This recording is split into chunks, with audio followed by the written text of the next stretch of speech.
All right, we are live. The camera's right here.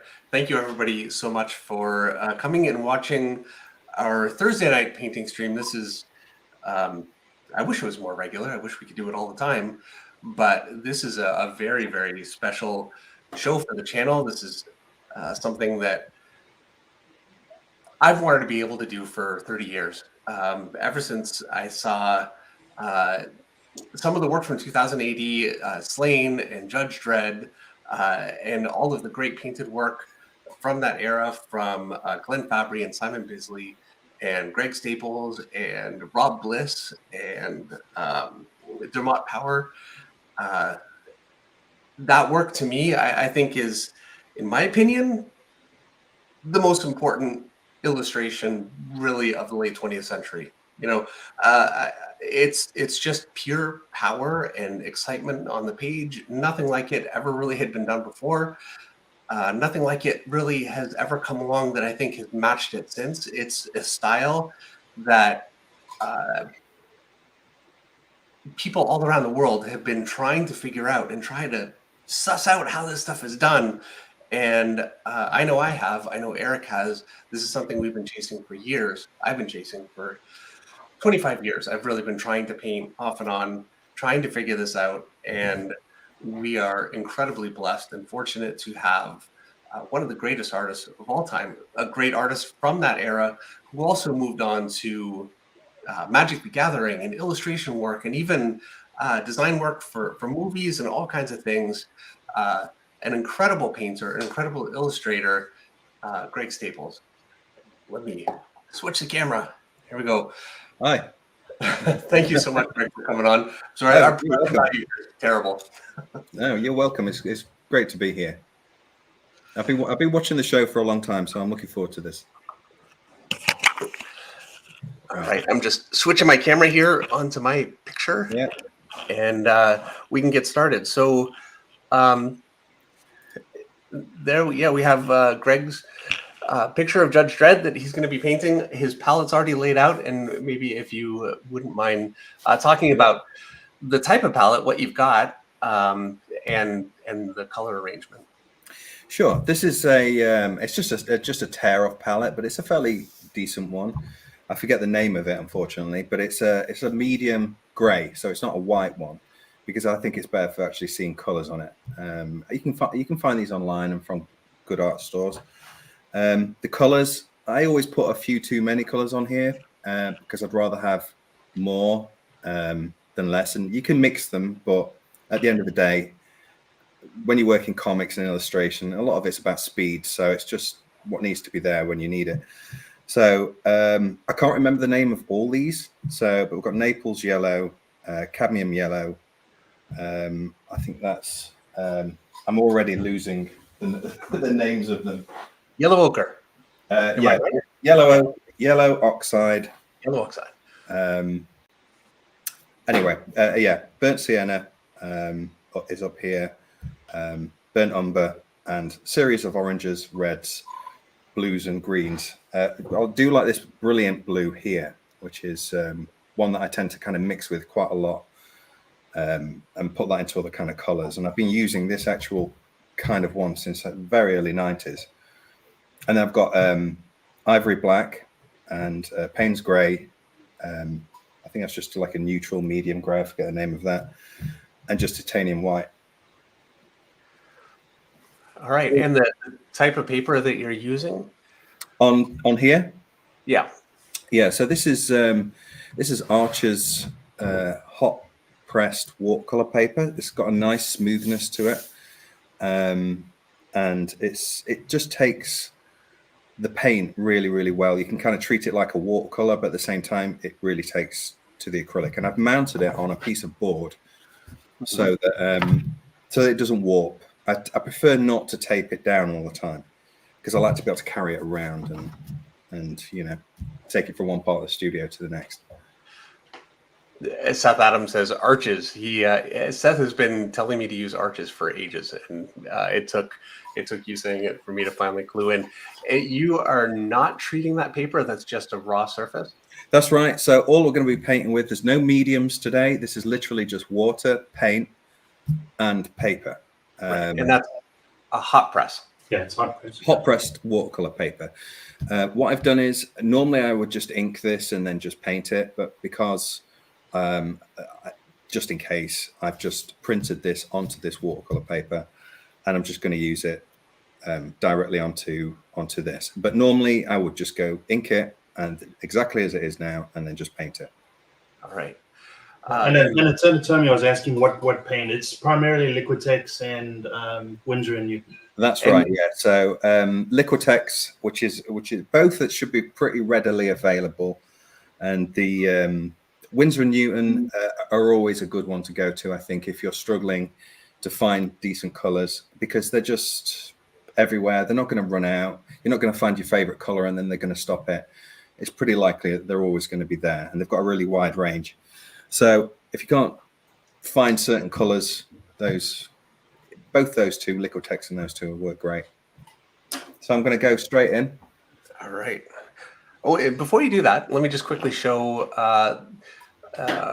our pictures here. So here is mine. This is the one that I'm starting with. Now, I put colored pencil on there, which I think is going to probably fight me a little bit because, well, and you guys will see as this progresses, the way that Greg is working, it really wasn't necessary, and hopefully I don't struggle with that too much. But this is my Judge Dredd here, and here is Eric's right here, which looks absolutely great. So that's where we're starting. We're going to be following along as best we can. So let's go back to Greg. Okay. Are we ready? We're ready. Here we Okay. go. So I'm just going to put down, actually, first of all, let me put my glasses on. So I'm just going to put down just a wash of water around the edges. This is just a bit of background just to frame the piece rather than it just be on white. Now, what's the purpose of using just water? It's just because it just adds, when you add acrylic to it, it reacts like watercolor, so you get these nice kind of unusual sort of patterns running through it. So I'm just going to go straight in here.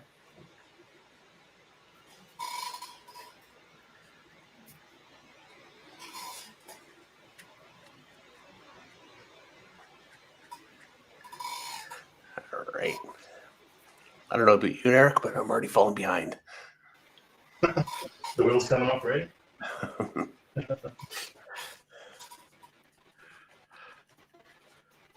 And you can probably see that I'm fairly loose with it. You know, I'm not worried about staying neat or within the lines particularly. I'm just as long as it looks interesting. It's really amazing how the paint goes down with the water underneath. Well, this paper is just so lovely to do that. It just does exactly, you know, what you want it to. Mm-hmm. But it also it adds things to it that, you know, you wouldn't really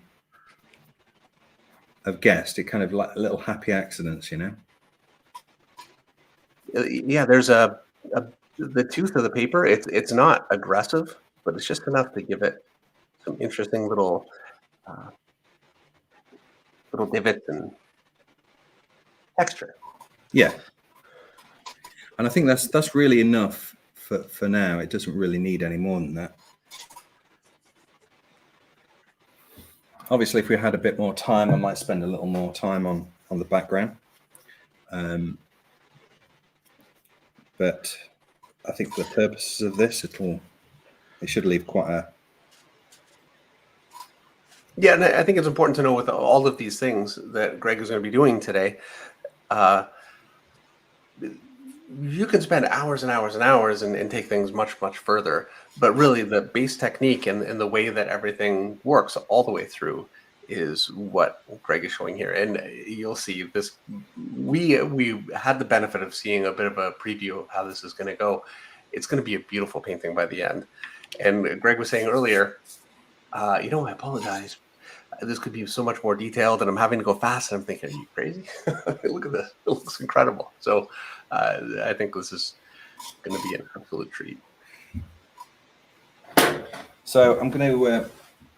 I've got a little hairdryer here, so I'm just going to use this just for the sake of speed. Sometimes I'll probably just go make a cup of tea and just let it dry on its own. But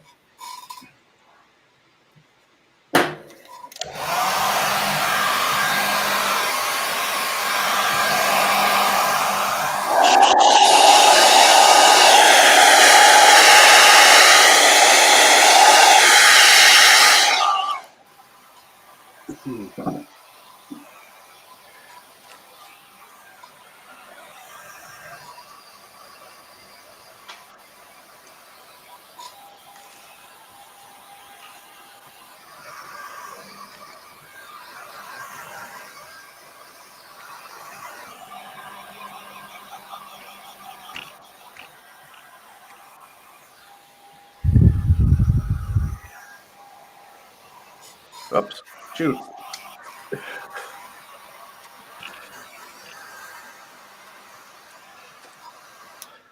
just for a little bit of interest, I'm going to add a little bit of a spray of water, which is just done from a toothbrush, and it just will make the. It'll just add a nice pattern to that, so it doesn't look just like flat. All right. D-Screw Gaming wants to know if you've ever met or worked with Jim Murray, and is it a similar technique? Yeah, he's a good friend. We've not seen each other for a long time, and I know he went off to work for Valve. I introduced him to the editors at Magic the Gathering, and he did some work for them. And yeah, he's a really nice chap. We are a bit different in our techniques, and I think that I think Jim's amazing, absolutely amazing painter. One of my favorites.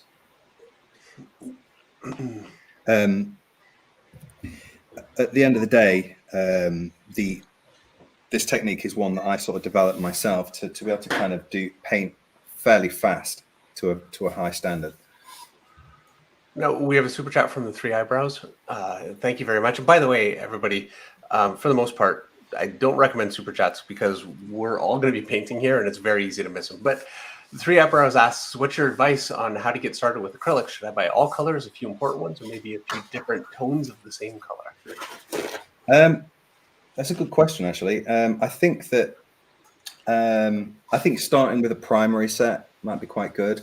I would say always choose a good quality paint, not a student quality, so a professional quality, and then just sort of build up from there.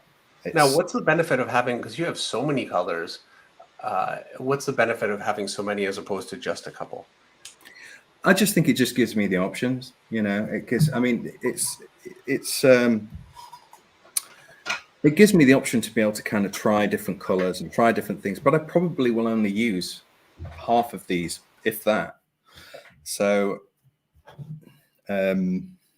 yeah, it's. I think when it comes to buying colors, because they're expensive, I would just say start with primary colors of a decent quality, and then build the rest around it. So I have my favorites. So like I like raw sienna, and I like raw umber, and yeah, they kind of help me to just do what's in my head. Right. All right. Sorry. I just want to quickly say we have a question from Henry Jeremick. Henry is an OG of the channel, and he says, "Dave, can you please ask Greg, have any of these artists influenced your style? Bisley, Earl Norham, an artist I'm not familiar with, Mike Barr, Ken Kelly, Bob Larkin, Jusko, Boris Frazetta." He's got a whole list. When I very first started out, it was actually Simon Bisley who gave me my big break. So I kind of had been to a comic convention. So Simon was really big back in Britain back in those days. And my big hero was Glenn Fabry. But Simon was very big in England at that time. And I went to a comic convention built a portfolio. There was some Batman stuff in there, I think, and I took it and showed it around, and it was well received. And I saw Simon Bisley then. So this will be in about 1988, and Simon was really complimentary, and he said, "This is the best portfolio I've seen at the convention." He said, "But you need to work on your anatomy." He said, "Come back next year, and I think you could be ready." So I literally did that, and I put 12 pieces together over the next year, and went to the comic convention, same comic convention the following year. Couldn't get anybody to look at my work, and then just as I was about to leave for the train, I saw Simon in the bar, and I said, "Would you take a look?" And he took a look, and then led me to the front of a really long queue at the editors at 2000 AD, and he just said, "Just give him a job," and they did. So they gave me their card, and I called on Monday, and that was it. So I was very lucky. I was very lucky in that way, but I worked hard to do that. Simon, I've always credited Simon with really helping me get there, because I don't think he's done it for many people that I know. And you took over basically Slain, right, from Simon? Well, originally Glenn Fabry was doing the follow-up to the Horned God, but Glenn was kind of behind on it. He'd been taking a lot of time with it, so they assumed that I could do it, and of course, me being a big Slain fan, just sort of said, "Yeah, of course." But I was far too young to do it, and inexperienced. So I was the one that it was published after Simon, which was obviously not a great idea, because Simon's was such an sought after piece of work. It's incredibly difficult to follow after somebody that really defines a character, and he had at the time. Absolutely. Yeah, and I think that when you're young, so at the time I was 19, and very I'd just done my first Judge Dredd strips, and they went down quite well, and you just at that age you don't think about what's around what it's going to actually be like. You just think, great, I'm painting Slain. And then it came to it, and actually no, it's an actual job, which is not an easy one. How long did it take before you went from "wow, I'm painting Slain" to "wow, this is"? I think it was literally the first episode. Yeah. Yeah, I think it was the first episode, because straight away I was trying to do what Simon was doing, and of course that just wasn't going to work, because he was, he was amazing, and he was very sought after, and I quickly became a Bisley copyist, and I did not like that, because my original work was not like his very much. Yeah, well, that's a beginning for so many artists. Certainly, the beginning for me. I started as a Mark Silvestri clone, really. I mean, as best as I could pull off. We were talking earlier about Bill Sienkiewicz, who started off really very, very similar to Neil Adams.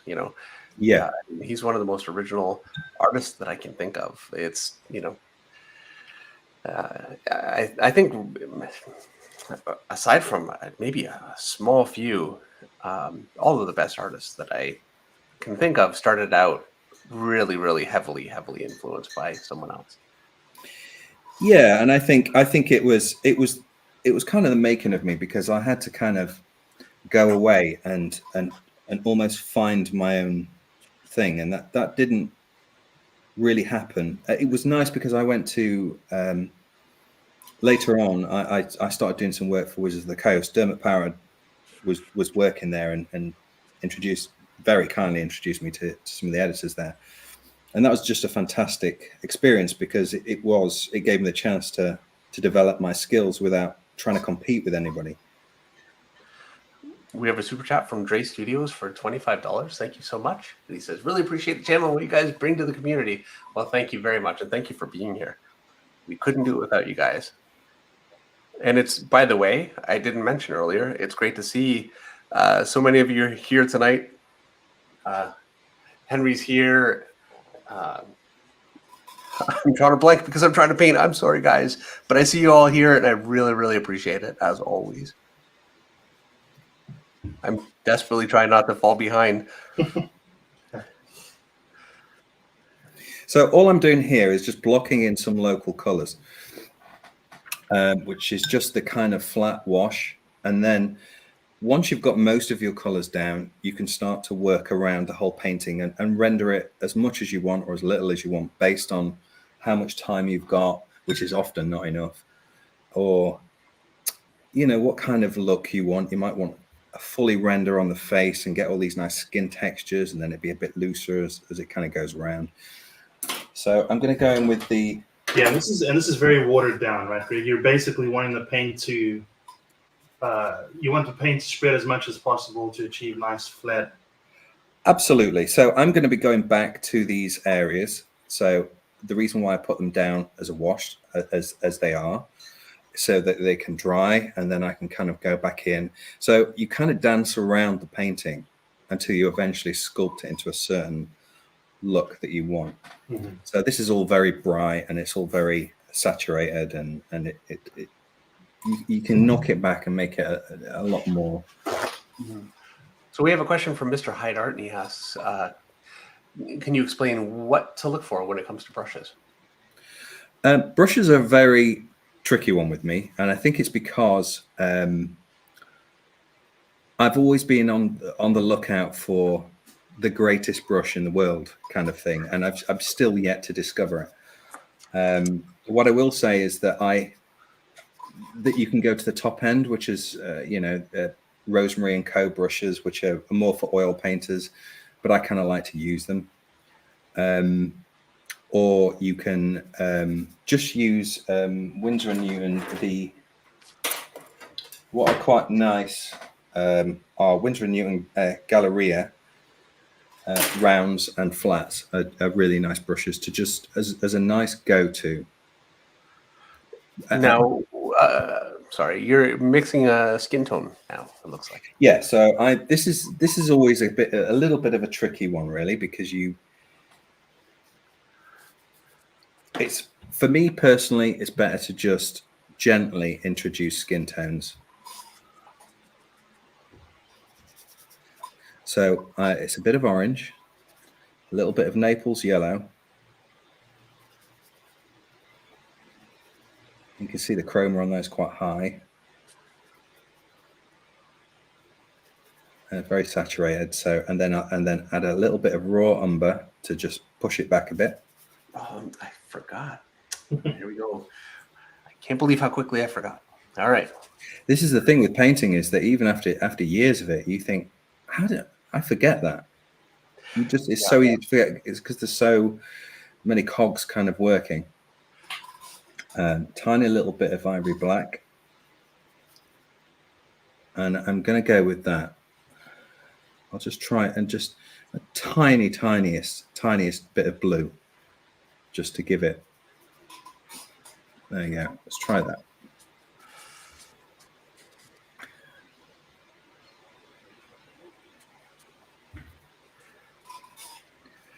So again, it's just a wash. It's just a block in. Very wet brush and not much paint on the brush. Yeah, so the paper is not wet, the brush, and the brush has just got a medium amount of pigment on it. And I'm just heading for a mid-tone, slightly lower than a mid-tone. So it's not too dark, it's not too light. And then I'm just going to add layers as we go, and just slowly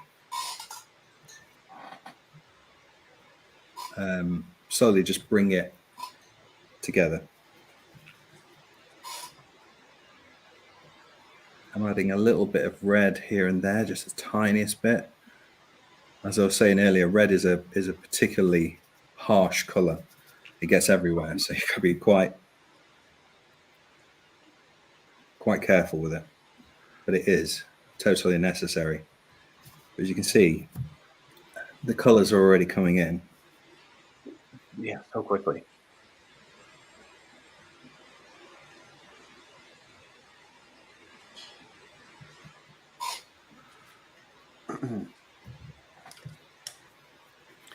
So I'm using the gray palette paper. What I've got, I lost the cover. Anyway, it's gray palette paper, and it is waterproof, and so it's my first time. And the difference this is making is amazing. Yeah, the nice thing about that paper is it really slows down the drying time because it doesn't absorb water, so your working times are a little bit longer than normal. Mm-hmm. And it's been great for that. Yeah, absolutely. The gray palette paper. Yeah. Yeah, well, one of the things that I learned about that was that white, it's surprising how much white disguises the real color that you can see. You know, the gray, you can see it so much better. So that's why I use the gray ones. And I've got an oil painting station in my studio as well. And next to my easel, I painted a piece of glass gray on the back with just some like primer, and then flipped it over and just use that to use my oil colors, because I can kind of see how it all see the colors a lot easier. Dennis, Nolasco, hopefully I'm pronouncing it properly, Dennis, says a cheap alternative to the gray palette paper is to use kitchen parchment paper, which is tan or off-white. Yeah. And I would imagine being tan would give it maybe a bit of a color cast, might make it a little more, I don't know. Yeah, the nice thing about gray is just that neutral color you can mix so much easier. BC was asking, is David using color inks or watercolor? We're all using acrylic. Yeah, this is just acrylic and just water. There is no medium. Yep. There's no preparation of the surface.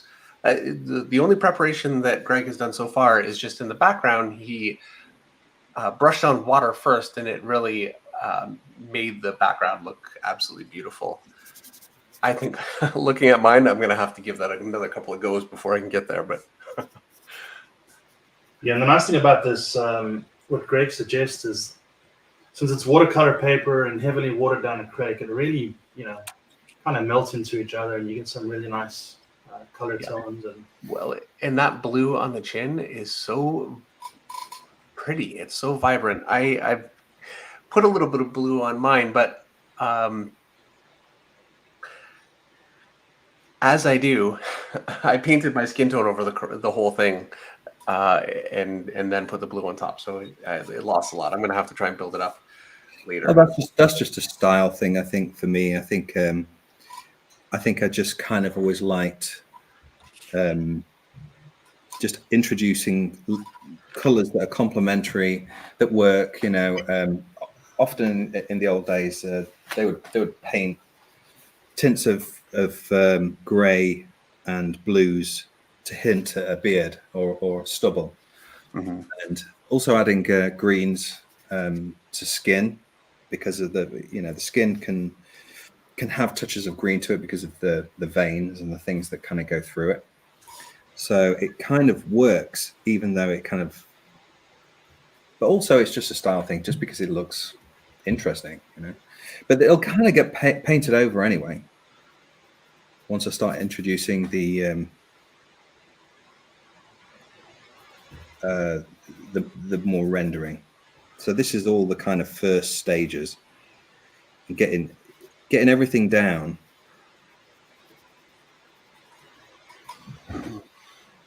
So that you actually have something to show at the end of it. Yeah. Yeah, and it already looks beautiful. It's got so much to go, but I think that if you asked anybody, they would think it's a watercolor right now.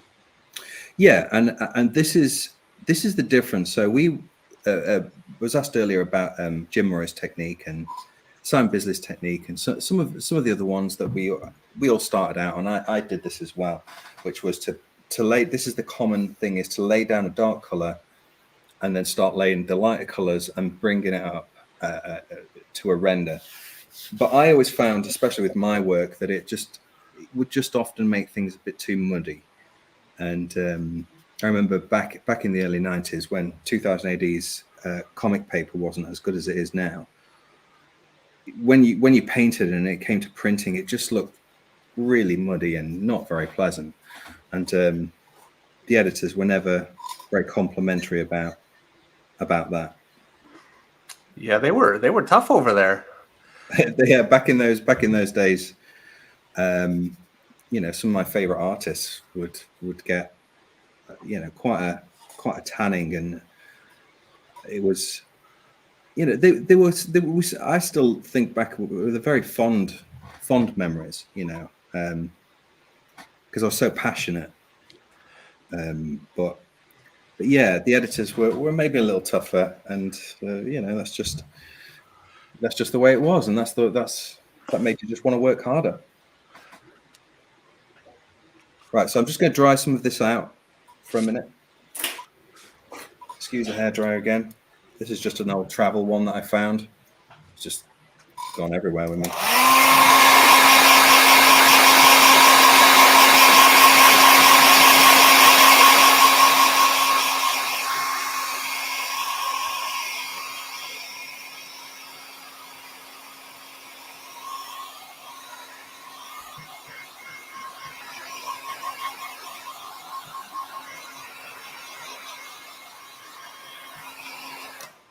It's dry to the touch now. So Tomic Art asks if you would be, if you ever consider doing courses. Yeah, I have actually. I have considered doing that quite a bit, and other people have asked that question quite a lot. And I could probably just, if I can get myself in gear, I would definitely do that, because I have done some talks for staff at some fairly big games companies, and there's one, I'm not going to mention who it was, but there's one of the really big ones, and they had an auditorium, and they were all digital artists, and they wanted to learn some of the traditional methods to make it more natural. And so I sort of taught some of their best artists, and I was very humbled by that. I thought that was fantastic.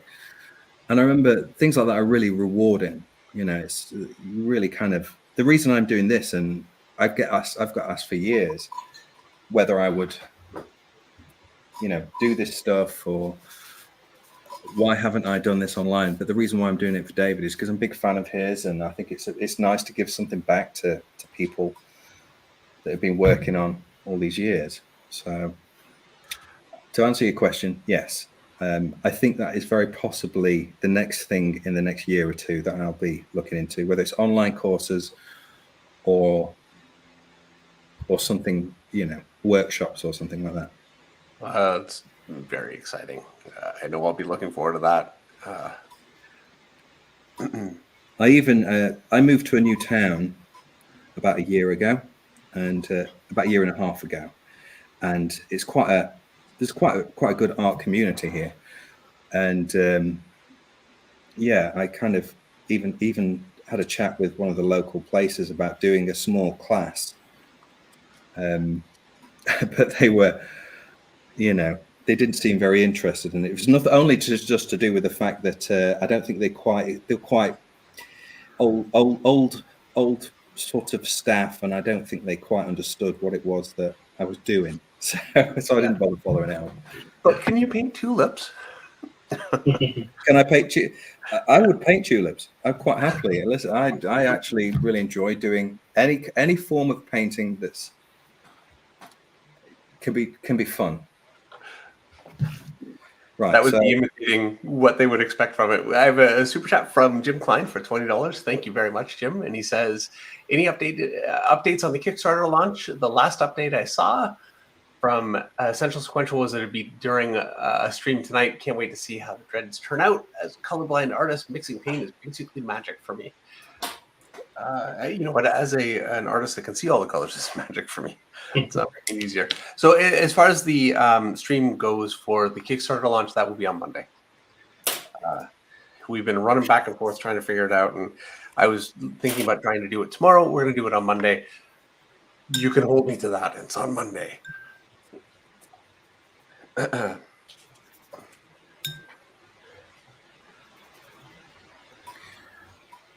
So this is the kind of the slightly. It's not the most the fun thing to watch, but it is so important to just get these things down and then start to render, because the big temptation is to start to want to render really fast and kind of dive in and get to the fun stuff. But if you've got, it's a bit like kind of, think of it as like building a house with no foundations. It'll fall apart as you start to paint if it's not planned very well. Especially if you're not really experienced how the paint's going to react.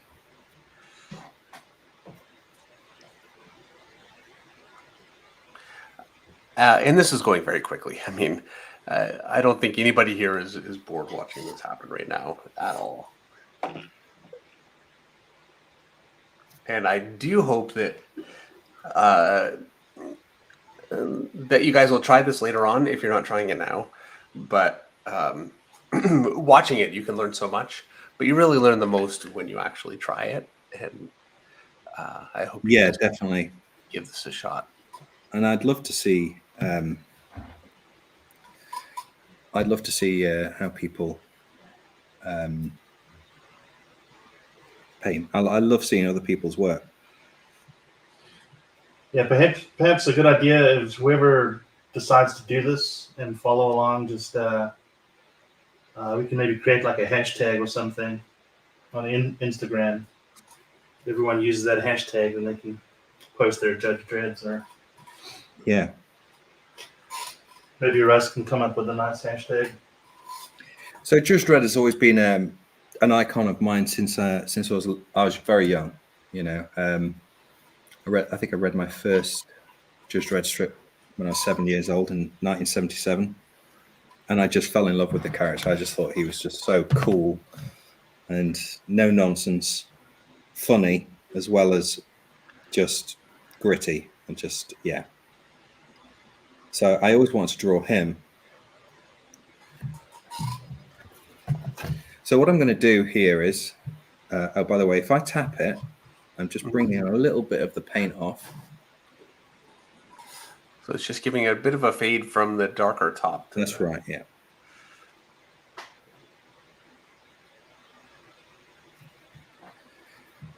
So that when I add some highlights to that,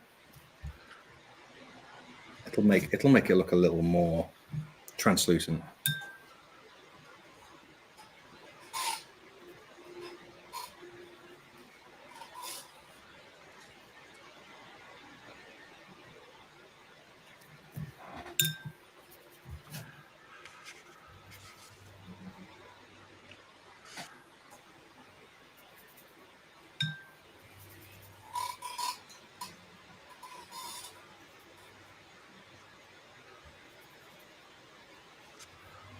Oh, I'm going quiet. I'm trying to paint. Let's see. Extreme maybe would like to know if you like the Judge Dredd movies. Sorry? Extreme maybe would like to know if you like the Judge Dredd movies. I really enjoyed the last one, Dredd with Carl Urban. I thought it was a fantastic. In fact, even if it wasn't a character I'm very familiar with, I would still love that film. I just think it's just fantastic. I actually did quite a bit of the promotional art for it as well. So I was lucky enough to go and see the first showing at San Diego Comic-Con with a lot of the with all the stars and everything else for his first showing, and it wasn't promoted at all because they weren't even sure kind of whether it was going to do anything. So I think that's the reason it didn't do as well as what they thought, because they thought it was going to be a follow-up to the Stallone film, which in the UK, as soon as he took his helmet off, everybody said, oh, that's it. And of course, a lot of people around the world were like, well, it's just everybody knows it's Sylvester Stallone, but it's a bit like it's the way I've always seen it is it's a bit like sort of Batman making a Batman film, and even though you know it's Christian Bale or something, just keeping him with his helmet off, with his cowl off. You know, it's part of his character. Yeah. So yeah, I think that kind of they just didn't seem to understand it as well as. Well, and I think that's Sylvester Stallone. He's Sylvester Stallone, and I don't know him. I don't want to impugn, but I generally big stars like that, they want their face out there on the screen. So Yeah, which is totally understandable, but it's not very. I mean, Sylvester Stallone is one of my heroes. You know, I think he's. And I was lucky enough to go on the set of the Judge Dredd film with Sylvester Stallone, because a friend of mine was working. He designed the Mean Machine makeup. that was absolutely incredible. I think that's the best part about that movie. Mean Machine looked so good in that movie.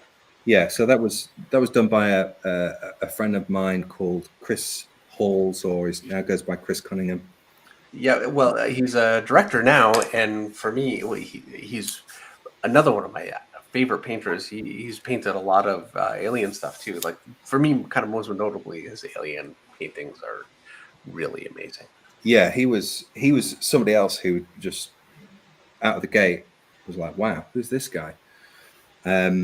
And yeah, so that was quite and he was the one I was fascinated with films when I was younger. And he worked on a lot of films. So he was working on films at the time when I met him in, I think it's 1991 or 92 or something. So he used to take me to the sets and things like this, and I used to be fascinated with it all. Whereas now it's a little more common. So, but back then there was no internet and things like that, and it was just like wow. So that's the block-in. Now you don't have the red yet. I'm not going to do the red until last, and as I've explained in the past, that's because the red can often dominate everything else. So and it can smudge everywhere. It can you can kind of focus too much on that. So I'm going to render everything else and then block in the red last. All right. So before you move on, I'm going to quickly show where we are. Yeah, cool. So I got carried away. I did put the red, but that's where I am so far. That's my basic block-in. Fantastic. Thank you. I got my hand all over the background. Yeah. So I made a bit of a mess of it, and it doesn't have the color shift or sensitivity sensitivity that yours has, but hopefully I can introduce that later on. But it's all kind of there, isn't it? It's the form's there, and it's all sort of there. It's there that I think once you get the block in down, and then you can kind of render it up as depending on how much time you've got, or however you want it to look, you can just render into it, and yeah, that's great. Wonderful. Nice. Yeah, that's great, Eric. And his pad looks great. Like there's a lot of nice. Yeah, that pad looks fantastic. And you'll be able to really, take that stuff further in the next stage. Yeah. All right, here we go. Right. Moving on to this would be basically stage 2. That's right. I'm just going to give one quick blast. After,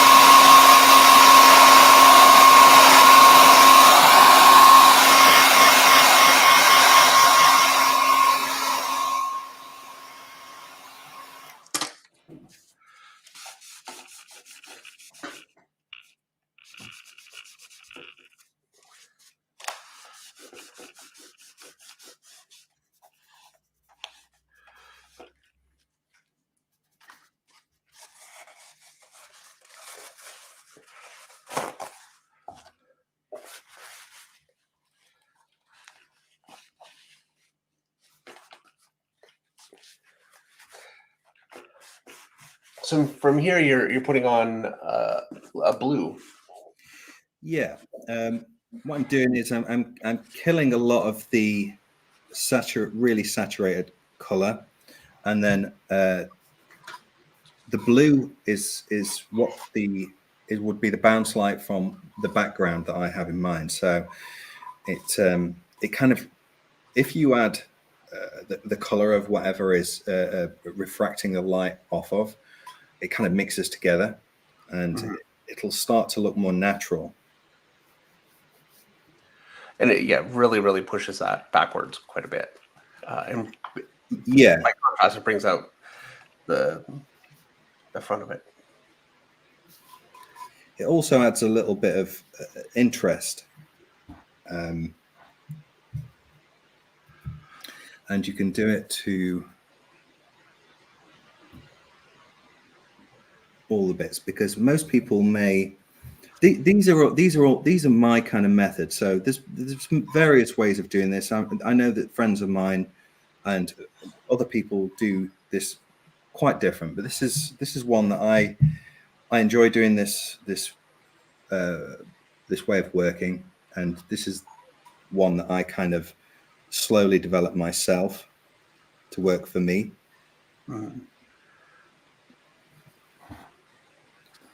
So I'm slowly like squinting my eyes and looking at it and just thinking, okay.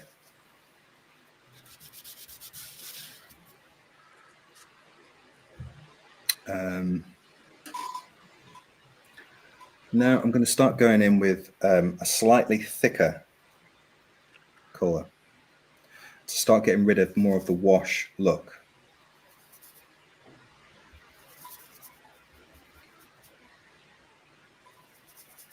And this is a really important step in the development of the picture, because you're going from something that is just coloring, really. And so all the line is still there, and it really shows through the white of the paper. And this is going to start to really give it that fully painted look, Yeah. which is rather than there is, obviously a way of building up from dark to light that works just as well. But what I like to do is push everything back, pull it forward, push it back, and you get all these sort of, you can see already that all the textures from underneath all that, they're already starting to show through. But little things like that, it'll. So what you're doing, Greg, is you're basically using slightly thicker application of paint, so it goes down a little bit more opaque and Yeah, in general, right? Exactly. So not darker, but opaque. It's not darker. Right. No, it's actually the same. It's just more opaque. But if I had a little bit more time, I would spend a little bit of time rendering this out and making it look really nice. You can see that I'm sort of covering the darks up, and just generally for the pad, because I want it to have a little bit of texture where the pad's a little worn. And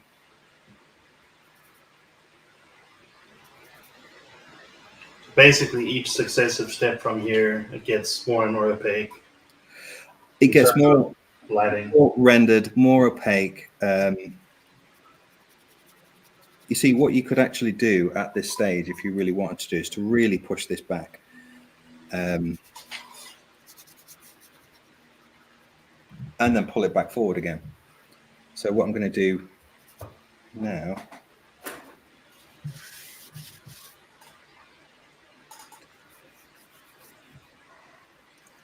is take that same color, lighten it. I'm also thinking about what the color of the light is, and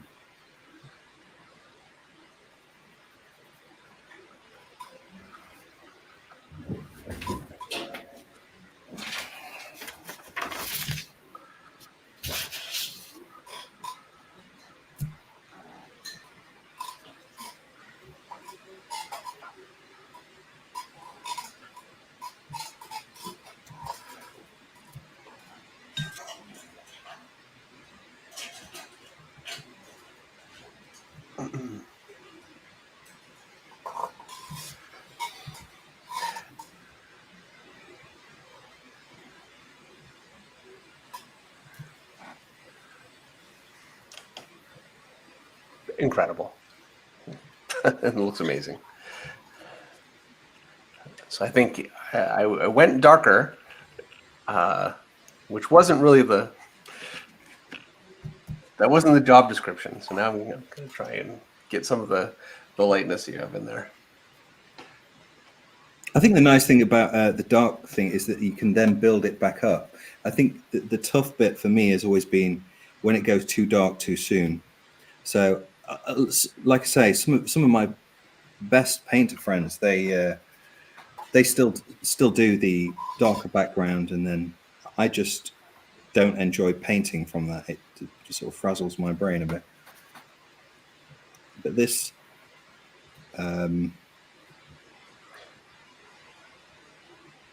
Kevin Mandevil says pure sorcery with a brush. I have to agree. It really is, yeah.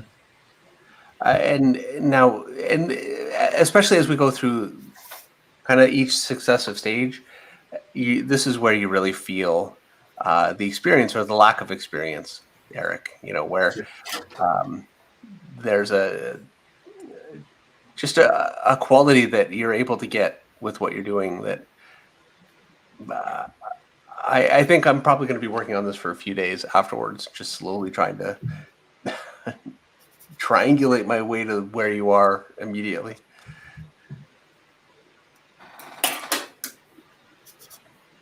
So while you're painting, your transitions look incredibly smooth. Like I'm really seeing no harsh streaking or brush marks that stand out. Something that acrylic paint is really known for. It's a very difficult thing to avoid. So how are you managing that? To be honest, I think it's just experience and just practicing certain what kind of look is it that I'm after.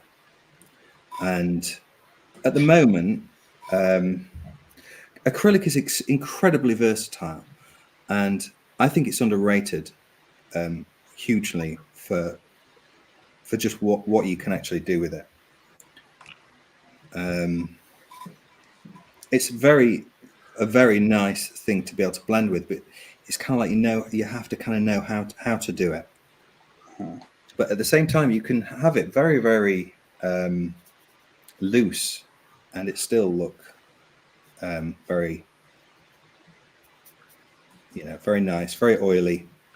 Well, and I think this is where the paper that you're using makes a big difference too, because looser brush strokes look really pretty on this paper, whereas the Bristol board that we were using before just ends up making the brush strokes look very harsh, and I don't know how to describe it exactly, but not good. I'll put it that way. Yeah, See, this was a total accident. Nobody recommended this to me. I think I used to go to a local shop in Sheffield called Pinder's, and it was kind of where everybody went for their art supplies in the local area, and they just sort of always seemed to have it in stock, and it was expensive. And then I just tried it once, and I just thought, oh, this is really nice, and so I just kept using it. It literally is just that. Actually, a lot of this is trial and error of what I'm doing. See, what I'm doing at the moment is just figuring out the light, but I'm not going to render it too much because I've got a lot more to do on the rest of the thing. So I'm going to come back to this, but I'm just going to, if I've got enough time. Yeah, that's deadlines. It's all about time.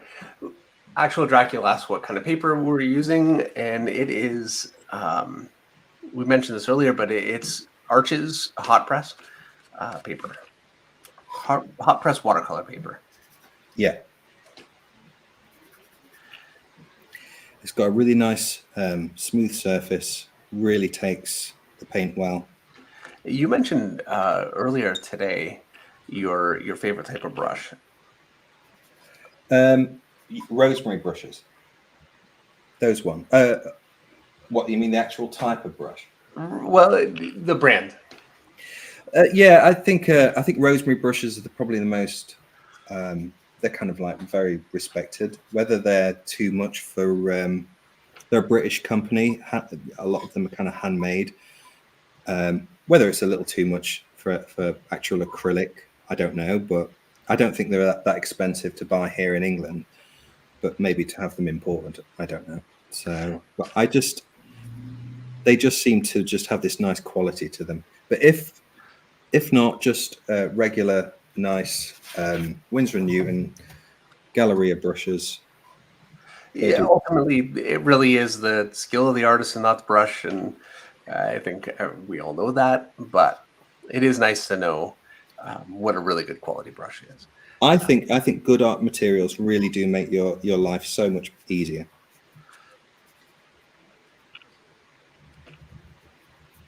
So I'm being very rough with this because if I was working on a deadline, I'd still be considering this the block-in stage. But I would think, okay, I'll come back to that once I've refined other areas of the painting. But generally speaking, I would think, okay, that'll do for now.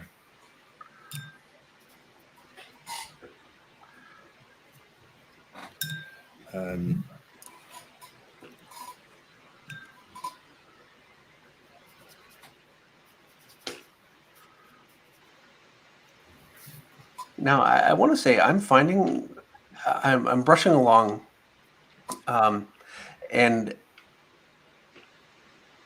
I can get the paint to go on more heavily. If I press harder, the paint goes on more heavily, obviously. And if I press really, really light and delicately, I can get that same little bit to really blend in really well. And I'm just kind of finding that right now. And I just want to say that for what it's worth. Yeah, it's a nice thing about this paper is it leaves a nice tooth once the acrylic has started saturating the paper. It's this wonderful tooth, nice matte feel for dragging your brush over it. Yeah.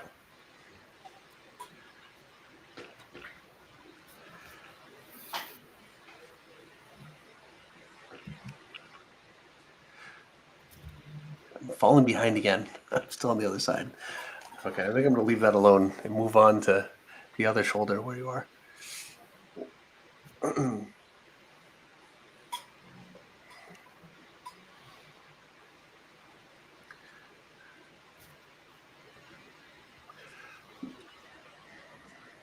If man says, this is block in, this is block in. Now, this is stage 2 of block in. Yeah. Yeah, because I wouldn't. I'd probably do this for myself as fun, but I wouldn't hand this in as a professional finished piece of art. But it's all about guiding myself through all of this. Just gently bringing it all together. I'm also figuring the lighting. I'm thinking, where's the light hitting here? Where's the light, Yeah, the nice thing too, which Greg was mentioning to us earlier today, is this inked underdrawing. You can start, as you start getting more opaque and thicker with paint, you're basically covering those inked lines. They're hue shifting, but you're also covering a lot of them as well. So yeah, the light, the black under. The reason I use an inked underdrawing is one, you don't lose it. It's very easy to lose the underdrawing. If you just use pencil, it's just going to disappear. So just an outline. So it's mainly a guide. How often in your current work do you use this method right here? I know nowadays you do much more. You do a lot of oil painting, beautiful oil paintings, and a lot of acrylics, but really to a very, very high degree of finish. I would say this is one that I've been using quite a bit. I've done a few comic covers. Basil and Mobius are two that I've been doing for a film director friend of mine, and I've done quite. He writes stories that I think are, aimed at being turned into films, and I've been doing these with the exact same style that I'm showing you now, and it seems to work really, really well. Mr. Ewok one asks, where is it? What inks are best to not bleed? The nice thing about this paper is it soaks in ink so well that it doesn't really bleed much once it's dried. If you're using like a more of a ink wash kind of ink, you could have some bleeding, but Yeah, not generally much. the India ink, whatever ink pens sit really well in there. Well, I'm using a non. I keep want to say color fast. The ink that I used can be reactivated with water. It's really, really not ideal at all for this, and it is not a factor. Hasn't been a factor. Yeah, the nice thing, once the acrylic goes over it, it just seals it in. Yeah, I think reactivating inks can be quite difficult to work with. And then Russ is also pasted in Greg's Instagram and website. Definitely give Greg a follow and keep up with his work. So much good stuff on there. I mean, David and I are such huge fans. We spent hours looking at paintings you've done, and I know at one point David and I were doing studies of various artists, and we did some of yours too, which we that's really kind. Enjoyed doing. So definitely give Greg a follow there. There's a lot of eye candy for sure. Yeah, it's very flattering. It's always kind of nice because I think often, unless you're out at shows, you're in the studio, you're working, and you don't often think about that until you see people, and there's certain pieces that might have affected them, and that's happened quite a lot in the Magic the Gathering world, where people have literally thanked me for doing something because something meant something to them, and that's always such a flattering thing. Oh, absolutely. It's and the nicest thing about conventions is, as an artist, you sit down, you put your heart and soul into the picture, do everything you can with it, and you send it out, and the editor says thanks, and that's it. Yeah, that's very true. And so to know that it reached somebody and meant something is. Yeah, because at the end of the day, it's paying the bills, and it's things like that. It's something that we absolutely love, and are very lucky to be able to be doing. But we often are just in the studio working away without realizing that other people really, might be enjoying it. So it's so nice to be able to meet people and.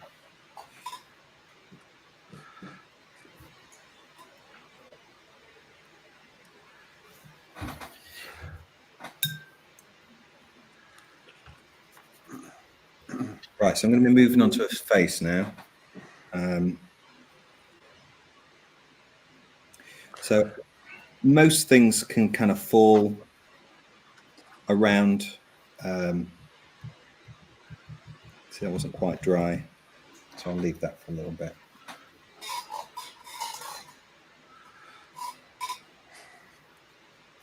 So if you've got some nice skin tones, that can be a nice focal point.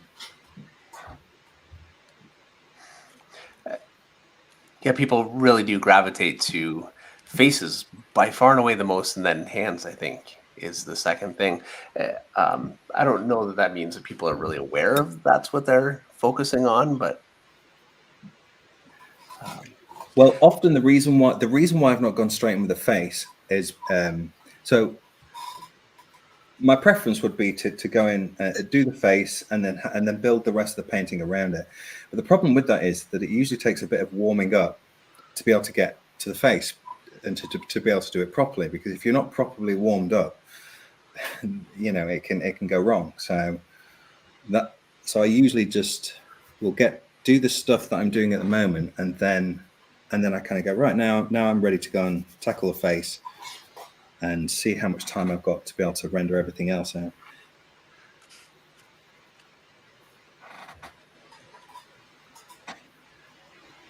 And you can render things to as much or as little degree as you want, depending on the time.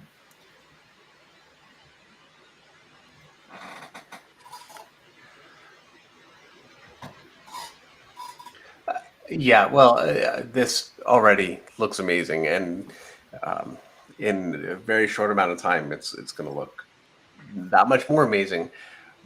But I just put up a picture on Instagram to remind people to comment, and the Judge Dredd that I put up there, the level of detail on it is absolutely amazing, and I'm sure it took quite a bit longer, but Which one's that? Sorry, it was a Judge Dredd painting that you did. that I did. Yes, I put it on Instagram to just a couple hours ago, just to remind people to come by here, and Oh, right.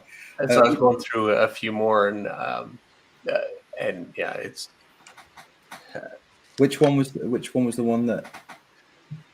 here. Let's. I'm not going to be able to describe it, but all right, here. I'm going to quickly switch to mine here so you can see it. Oh, right. Yeah. Right. Yeah. Yeah. I think I'd started that as a doodle. It was. I think it was just a sort of doodle, and then I'd bought some oil paints because that was actually an oil painting. Nice. It's not that I'm an oil painter now. I still mostly use acrylic, but oil paints are very, very difficult to master, and so I did that, and I think I sold that to a friend of mine.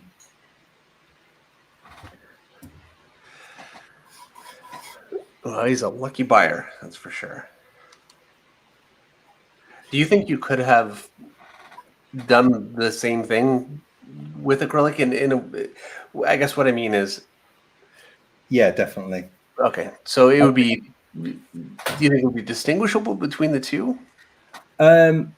Yeah. Well, I think you can pretty much do the same thing. It's just that oil has certain things. The pigments in it are really nice, and there's certain things that you can do with it. It's a much harder medium to use. But that's probably just because I don't use it as much. But to be able to, I'm using it in a way which you probably, I don't know. I'm using it in a way that is like this. Mm-hmm. So I'm sure that the old masters were not intended on having just oiled with it,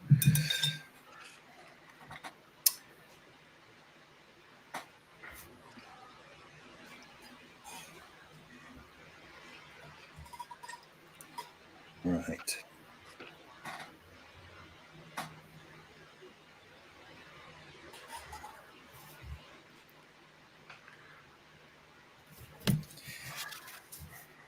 You said you were going to go on the face. I was like, here we go. But Yeah. Well, I'm building up to it. that's all right. I'm just, I started to mix a little skin tone, and I went, wait, okay. So I'm back into the body a little bit. Yeah. So, well, I can kind of don't need to worry about these bits here because once the face. Dave and I can use all the time. We can do it. Yeah, absolutely. Catch up time. Yep. Right, onto the face. Oh no, I should have kept my mouth shut.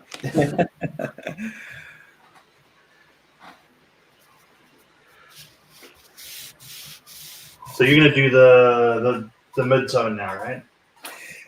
Yeah. So I'm gonna kind of get in with a bit of a mid-tone and just generally try and hit all the colors that I have in my mind.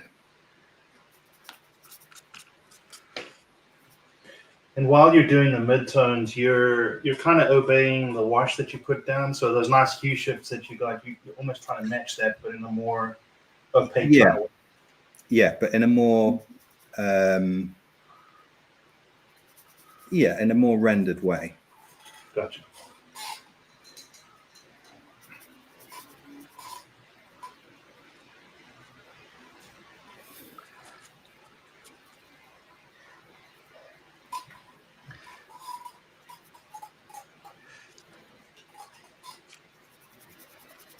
I started on his shirt a little bit, and I'm too invested to let it go. Yeah, I know.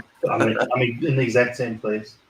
So I'm gonna just with the basic tone. I'm gonna finish that and then move on to the face. Really, this is where the magic starts happening. I think once the covering, the covering power of the paint now starts hue shifting the black ink. Oh yeah, Yeah. absolutely. Everybody, if you think it's been magical so far, and it has been, and you can see already with the face already just has a lot more depth, just going a little bit more opaque, starting to go over the darks, and it just gets more realistic and filled out from here. Yeah, so I'm going to change brushes because that one was also, I like to work it so that there's no edges. So I'm working fairly fast into this area.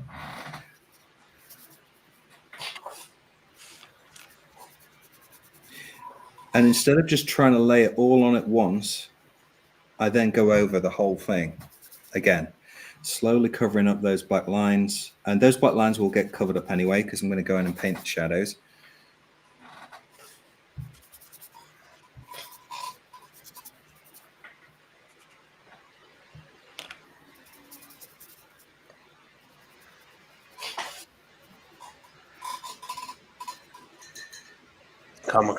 Comic Artist 101 says, just when you think it couldn't get any better, my whole screen flips. Shoot.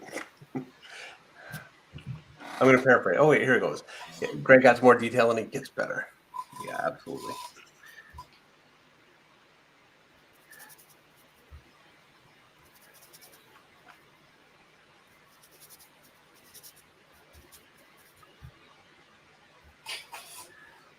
The tinting strength of that brilliant blue is just insane. I just messed up my whole mixture. So the skin tones are always a little bit of a tricky thing. I think this genuinely takes practice because the skin tone isn't. Everybody thinks, oh, that's a skin tone, but the skin tone can be affected by the light and everything else around it. And so I'm constantly thinking, okay, he's got a light source coming from here, and this side is going to be mostly in shadow. So how can I do that and still keep the depth of skin tones? Mm-hmm.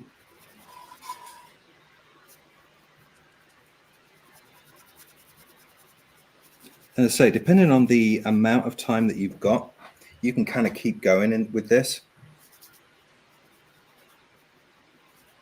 I remember back in the old days, I'd spend days on one small face in one comic panel. Whereas now I'm probably a bit more experienced in the world that I live in, so I kind of don't feel I have to kind of do that. Yeah, I think that's pretty natural. As you get more and more comfortable and experienced with what you do, it's you get faster and you get better. Yeah. But painting is one of those things that even to this day, I know many artists that it can still be quite a scary thing because there's so many moving parts to it. So it's always best to. I'm a big believer, as I spoke to David about in a color rough. If you've got the time to do one, it will save you so much trouble. Yeah, I got busted on this one, and I promised when we talked earlier. Oh, I will do a rough. I'll start doing that. All of my paintings, I never do a rough, and they are all gray. As a result, every painting that I ever do, they're almost totally gray. So, yeah, and I didn't do it tonight. I think, to be honest, most people don't, but this is just from experience. that I've found that it just makes life so much easier. So now I'm gonna start introducing a bit of highlights. Don't want to go too much too soon.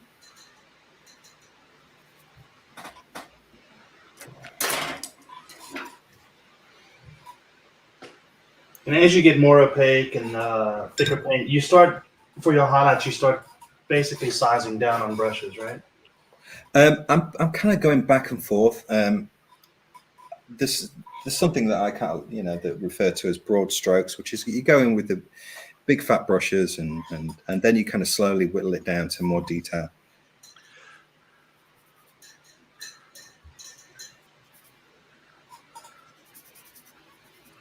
And the whole time I'm trying to remember the skin tone that I've mixed, which is isn't always the easiest thing to do.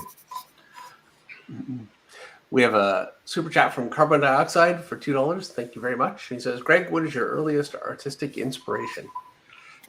My earliest inspiration, I was a big Spider-Man fan when I was very young, and it wasn't very readily available, so I didn't know anything about artists or anything like this. But I thought, who are these people that can draw anything? Mm-hmm. And I just wanted to be able to do that. I was very, very inspired by these comics that I'd find while I'd be on holiday with my family at the seaside in Britain. I think before that, I was even younger. I think I used to draw a lot of nature. And then I discovered comics and I thought, no, that's much cooler. Yeah, I barely drew before I found comics. I thought of art as fine art, which I just never had any interest in. Yeah. So finding comics for me was an absolute life changer. I think my heart has always belonged with telling stories in comics. As I say, 2000 AD, I just thought it was the greatest thing. How I discovered 2000 AD was I was in junior school on a holiday break to the Isle of Wight, which is just somewhere on the outskirts of England. And I went with a school trip, and I shared the room with a young boy, and he brought a comic with him, which was 2000 AD, and I said, "What's that?" And he showed me this picture. And it was a Judge Dredd strip, and it was called the Blood of Satanus, and it was about a man who would change into a dinosaur, like the most evil dinosaur, and start hunting people down, and it absolutely terrified me. And I was just hooked. I thought that's the coolest thing I've ever seen, because it wasn't comics. It wasn't Spider-Man. It wasn't anything like that. Still to this day, that strip was. I remember speaking to the writer years later while I was working at 2000 AD, and he actually wrote a script as a sequel to it, because I begged him, and then I wasn't able to do it for some reason. It's too bad. Yeah. Did you gravitate right away to painting, or were you more interested in drawing early on? I was more interested in drawing early on. I think that painting came a little bit later, but painting was something that I was interested in, because I thought, I just want to be able to do that. It was just something that, like, in 2000 AD, there was an artist, an amazing artist called Glenn Fabry, and he was my hero. And I remember buying a magazine. I think it was like a Commodore magazine or something like that. And he had painted. There's the Slain computer game, and he'd painted the artwork for it inside this magazine. And I just carried this artwork around with me for many, many years. And I just thought, that's what I want to be able to do. And yeah. It just seemed really cool. I thought, why is nobody doing that?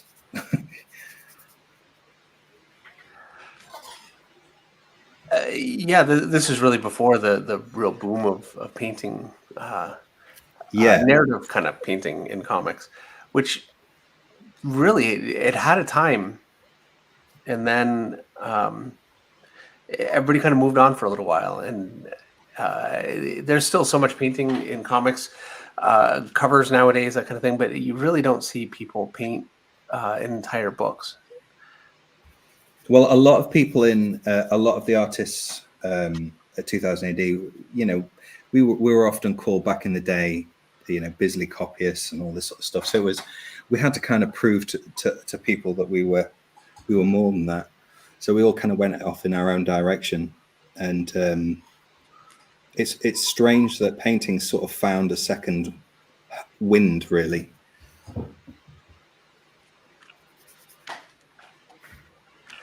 Yeah, well, I remember I'm a 90s image artist, and there was a long time where that was like a four-letter word, and one day all of a sudden people started looking kindly on the 90s again, and just give it time. I think Yeah, perceptions change, and I think people really appreciate much more just how unique and revolutionary that was, and I'd like to see a lot more of it. There was quite a while there, and it still is, and there are some artists that do it beautifully. Some of the digital painting, but there's definitely much more of a trend now for really great painters working traditionally. I think fans seem to really gravitate to it. There's just a I don't know. we've spoke about this with friends of mine who are painters as well, and I think what it is that digital art, which, by the way, I do a bit of digital art. That's how I've done film work, and occasionally I will do paintings that way. But it's never the same, and I think that there's something about physically having a painting that's been created in front of your eyes with just a blank piece of paper and a few bits of color. There's something about that's quite captivating, I think. Mm-hmm. And it really does show in the final product. You can see a difference, and there are some amazing digital paints out there. But yeah, some truly amazing digital stuff. Certainly, I think that without the digital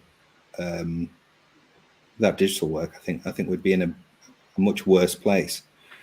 But it's quite nice for people that kept up the painting, and it's sort of served a lot of us quite well, really, to have done that. So, Dave, how's the dry brushing treating you?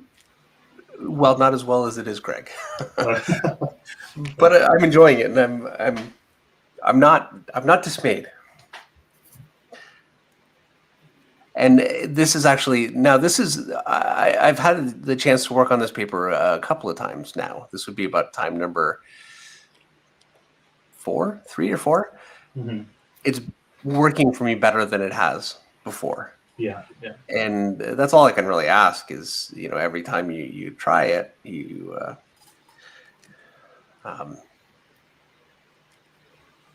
I think that's kind of how it is, though, isn't it? You kind of get used to something. It's like if you're using a certain kind of brush or something, and then after a while something clicks, and you go, oh yeah, that's.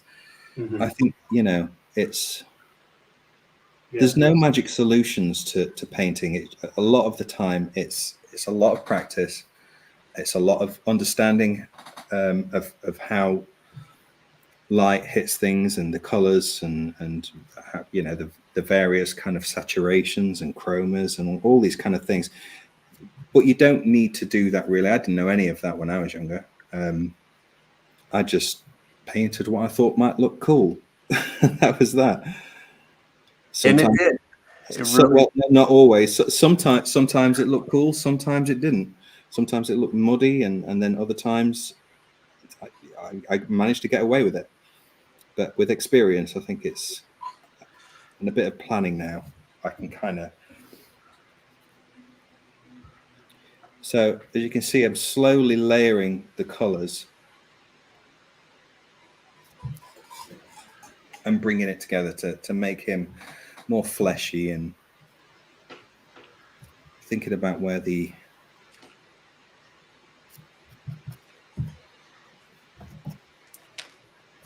you're really not using water at all, it seems like. Or is there a little bit of water? hardly at all. You can. Yeah, I mean, what? Again, when I was younger, I used to really water the paints down, Mhm. and then just spend a long time blending, which just seems a little. Yeah, and Greg, you made a very interesting statement earlier on today when we were preparing for the stream. Is that a lot of folks would ask, would ask or inquire about the airbrush but it's these blends that you're getting now are blended so well that it really looks like airbrush, and it's just this subtle layering and brushing and the thicker paint now really constitutes this wonderful blending. Just a very interesting that that you had those comments regarding airbrushes. Yeah, and I think that's quite a nice compliment. Yeah. So I'm going to go in with a slightly smaller brush now.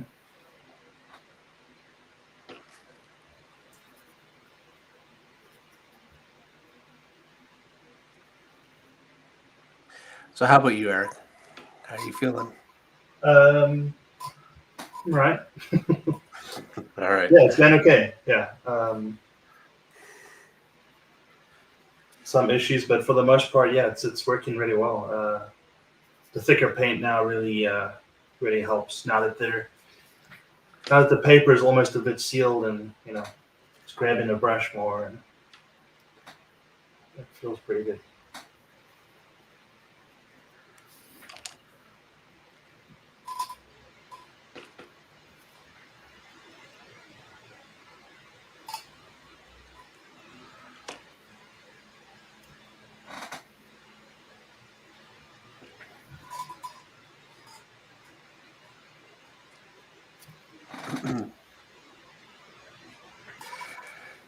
Anatomical USAL says those acrylics take way too long to dry out. My palette would be dry already. Well, that is that's a gray palette that is waterproof, so they're not soaking into the paper at all, and that makes a big difference. I'm in Texas, and the weather here makes your paint dry super fast, and this palette has it's slowed it down to a point where I can actually work effectively now with acrylic. So the palette really does help. Yeah, back in the early days, I used to use like a stay wet palette and things like that, but I just find that it keeps things a bit too wet. So, and I just like to just kind of get in and just get the work done, kind of thing.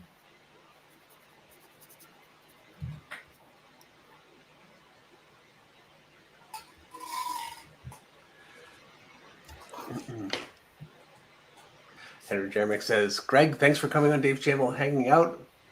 And he asks if you will be back in the future and do a Dark Judge. I would. Well, thanks again. Yeah, great to be here. As far as doing the Dark Judges again? I think what he'd like you to do is come back and paint every week now.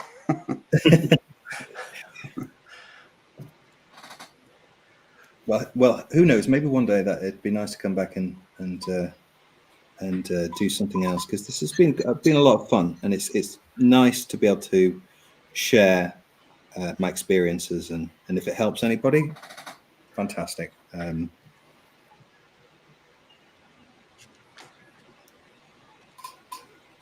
It's nice to know that I can actually sit down and work without messing around, because usually I'll be kind of getting up and down and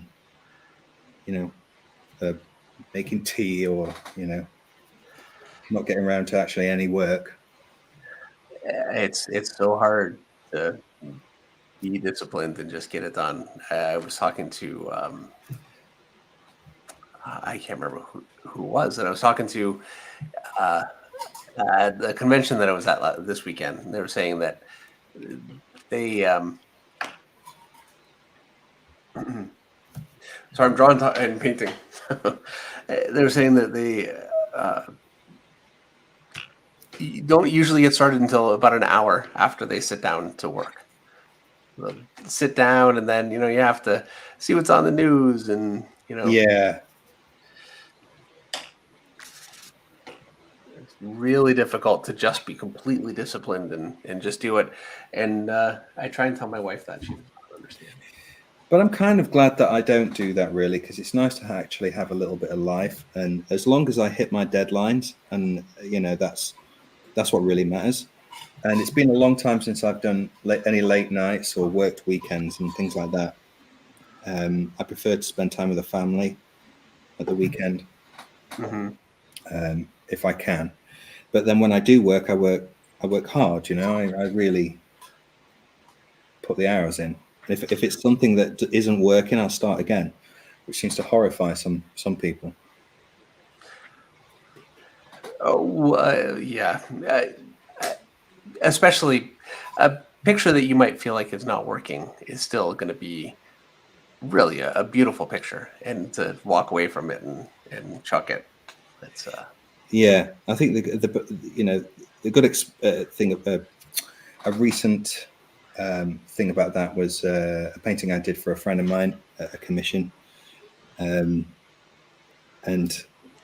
I just couldn't seem to what was in my head, and it was quite clear in my head, just wasn't going down, and that's very rarely happens. And then I just put a lot of pressure on myself to make sure that it gets, that it's right. Eventually, you get there. It just ends up taking a lot longer. But when it's for a magazine or something like that, it sometimes you just have to send it off, whether it's as long as it's hitting what it needs to do, and that the editors are happy, then that's what really matters. especially on a comic with multiple pages. There are just going to be pages that are not the best. I tip my hat to. I mean, I worked in comics for the first 10 years, 15 years, and not including I do I still do covers and things like that. But actually drawing and comic strips, and I tip my hat to comic artists because it is such a lot of work. Yeah, it is. It's enjoyable work, but it's a lot of work. Yeah.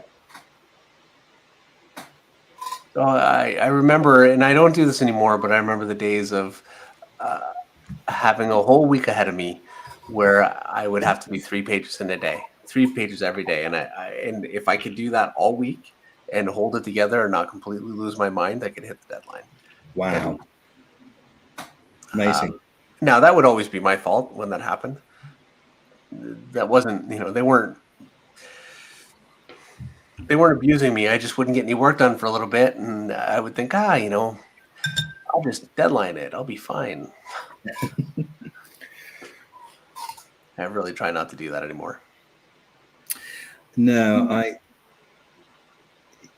used to ride when I was younger and starting out. I used to ride quite a lot of BMX.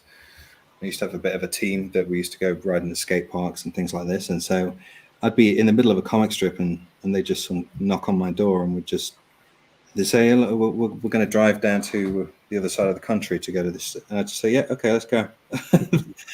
Whereas these days, of course, it's like, sounds exhausting. Yep. So now what I'm doing is I'm adding in some of the shadows, but not using black. I'm actually using a flesh tone, more of a sort of red. and then I'm going to start adding in some dark colors. So, And again, sorry. Depending on the time that I would have, I would render this back and forth until I felt it got the feel that I was after. Sorry, what were you going to say?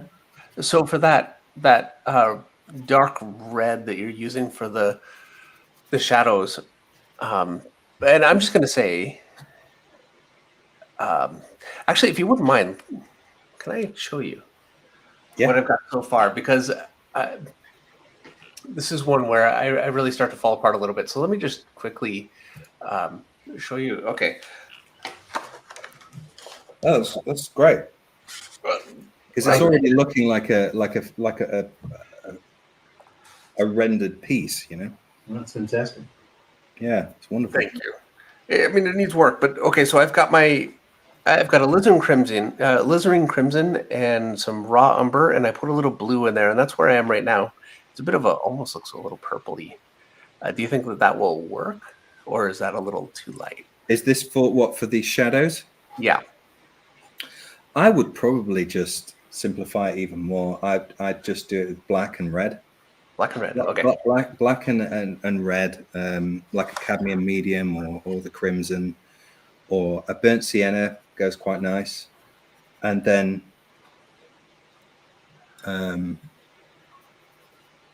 because it just so I'm using the one like I just said to you. So this is just a red, like a cadmium medium, and I'm just adding in these, and it just all of a sudden starts to pop. Okay. So how do you, for your shadows, how do you get your covering power? Because a lot of dark pigments are transparent. So how do you, get it to where you get good coverage? It's quite a difficult one to answer, really. I think that you can glaze. Mm-hmm. At the moment, I'm just sort of phasing out the dark lines. Some people might, to add to the shadows, they might kind of go in at this stage and going with an airbrush and push it back a little bit. Or you can kind of go in with a larger brush and push like go into a Payne's grey, which is quite nice. Do you ever find yourself adding a bit of, say, for instance, white, just a touch, just to get some opacity in the darks, or? No, I'm not sure what that would do. Okay. It's I might add another color. I guess like for burnt umber, and burnt umber is kind of opaque. I'm using some burnt umber here, which is somewhat working, but trying to get some of the coverage is really problematic. Burnt umber's a really good color, but some of my experiences with it have been it can tend to make things a little too muddy. Gotcha. Too much. So what I'm doing now is I'll add a little bit of Payne's grey just to this bit here, just to push that back a little bit.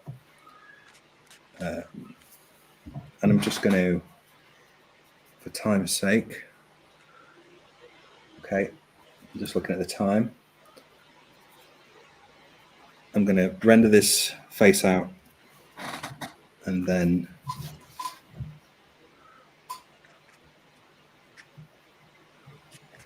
I think that really brings everything up to a nice looking finished picture, especially once we had the benefit of seeing how this kind of comes together earlier. So it's amazing how highlights can see what we used to do in the old days. Well, what I used to do in the old days, which wasn't a good idea, which was I wouldn't add darks over the top of anything. It'd all just be going up from a dark base, and now it's just do what works.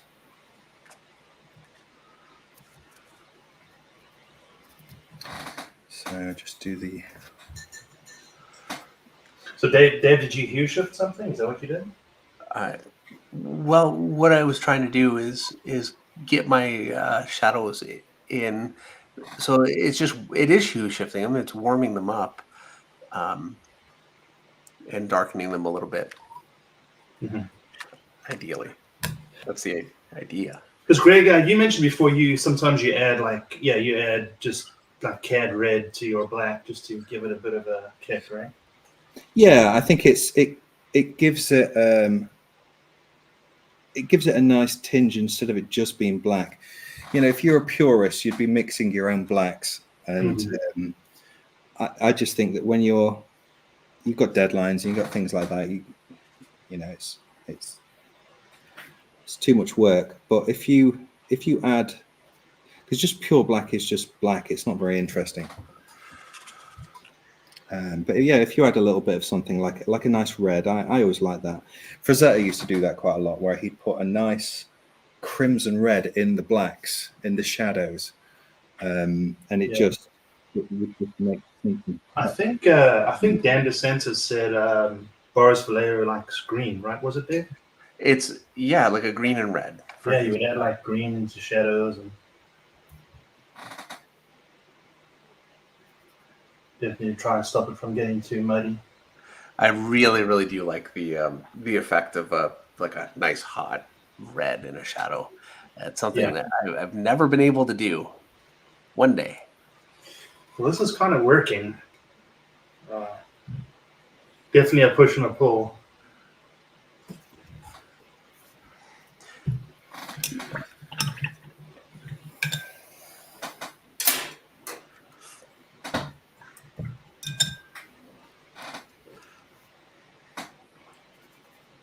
I just joined. Is that oil paint? No, this is all acrylic, Michael. Let's see. Has anyone said yellow ochre yet? Pretty earlier on. Yellow oxide is what Liquitex calls it. It's definitely on the palette. Yeah, it's a good point that Liquitex have different names than. Yeah.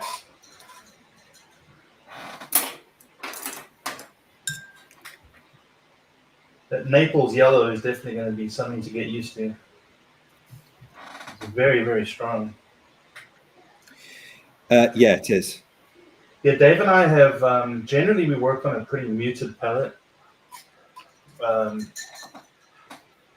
since we've been playing around with this process, we've really been enjoying the saturation that we've been getting. Well, a muted palette is a really good cope when you can't use color effectively. Yeah, and this has been great, and the fact that we didn't have like a wash underneath everything really helped you get your lights up pretty fast. So Yeah. it's definitely fun. Very, very different from what we normally do, but Well, I'm glad it's definitely something we're going to use in the future for sure. When you were starting, how much back and forth was there between you and some of the other painters at 2000 AD at the time?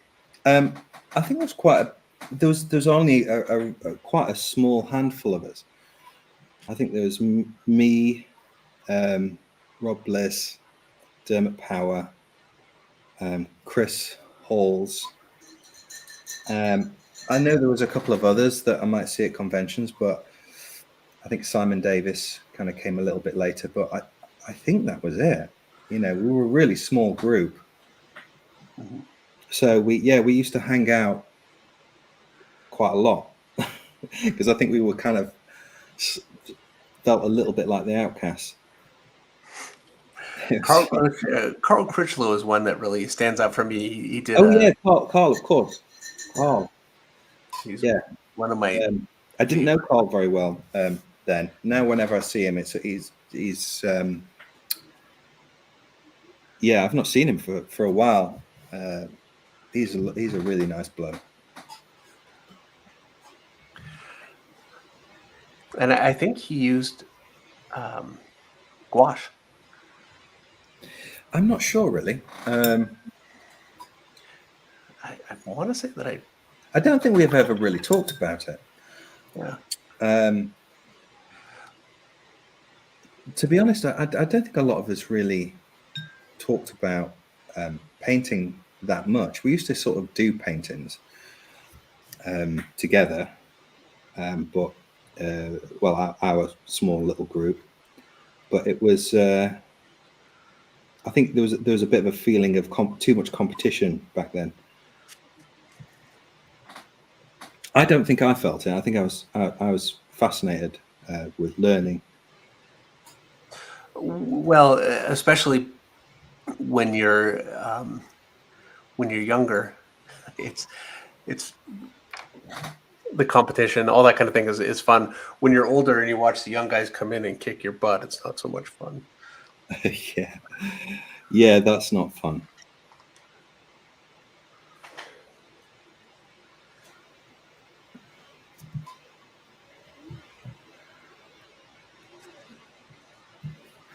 I think. All right.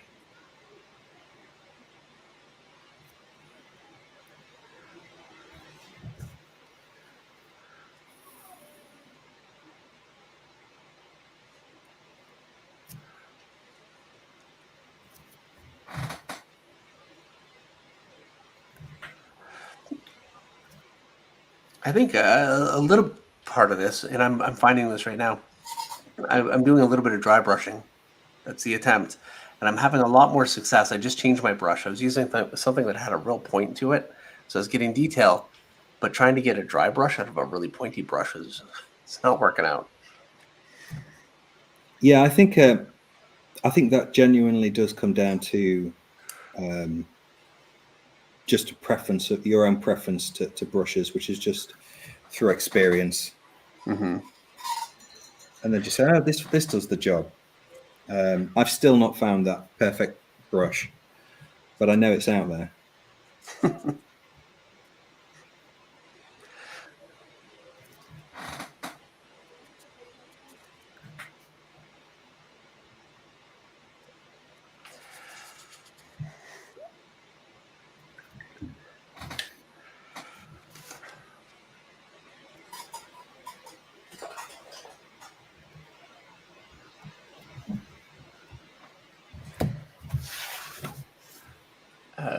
Richard M asks, Greg, do you ever let the paper show through for highlights, or are they always painted on?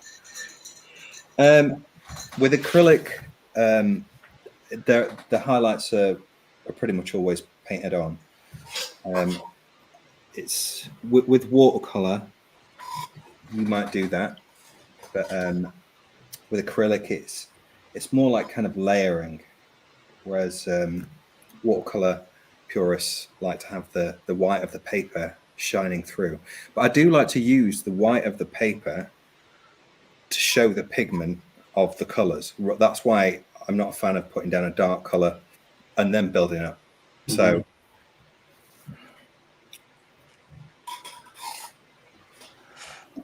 yeah, and I think that comes down to your own preference of the kind of work that you like and that you'd want to make.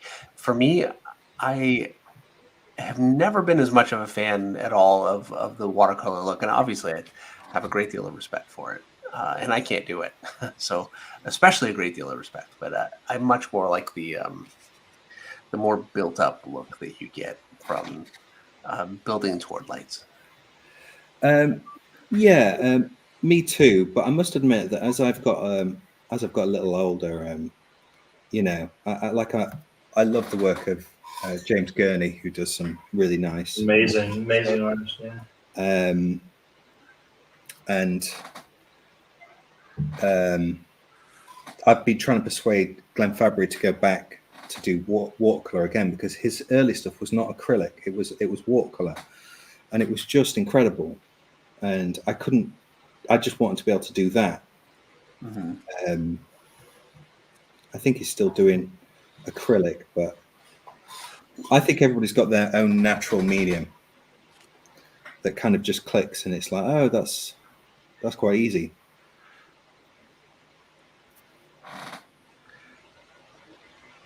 Now, I would say you're pretty versatile, Greg. I know Greg's posted some gouache on his Instagram. Did you do those Frazetta studies in gouache, or was that oil? No, those were in gouache. Yeah. Yeah, absolutely incredible. I really like gouache. I've got a sketchbook that my partner gave me for my birthday, and I've just started to just fill it full of Saturday morning little sketches, painted sketches. Although I haven't done any for. And so you guys know, gouache is just English for gouache. Yeah. Oh, is that not how it's pronounced then? I see. Well, you know what? I'm sure. I mean, heck, we're probably wrong. So we are probably wrong. Well, I'm probably wrong. I can't even pronounce the paints that I've been using, and I've been using them for years. Dave, I'm gonna try to get a head start here and put the red in. All right. So what I'm going to do now is I'm going to add the red and start wrapping this up.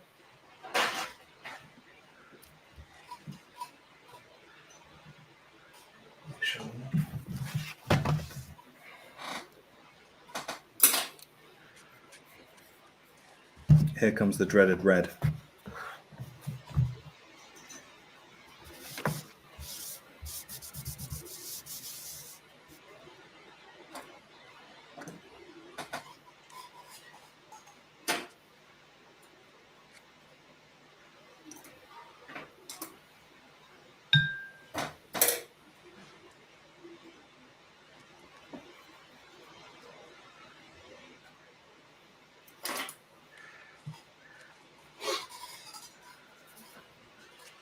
Such an unwieldy pigment for sure.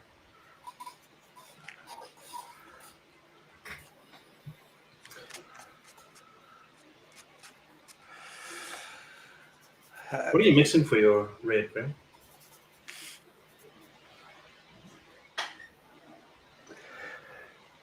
Sorry, did you say something?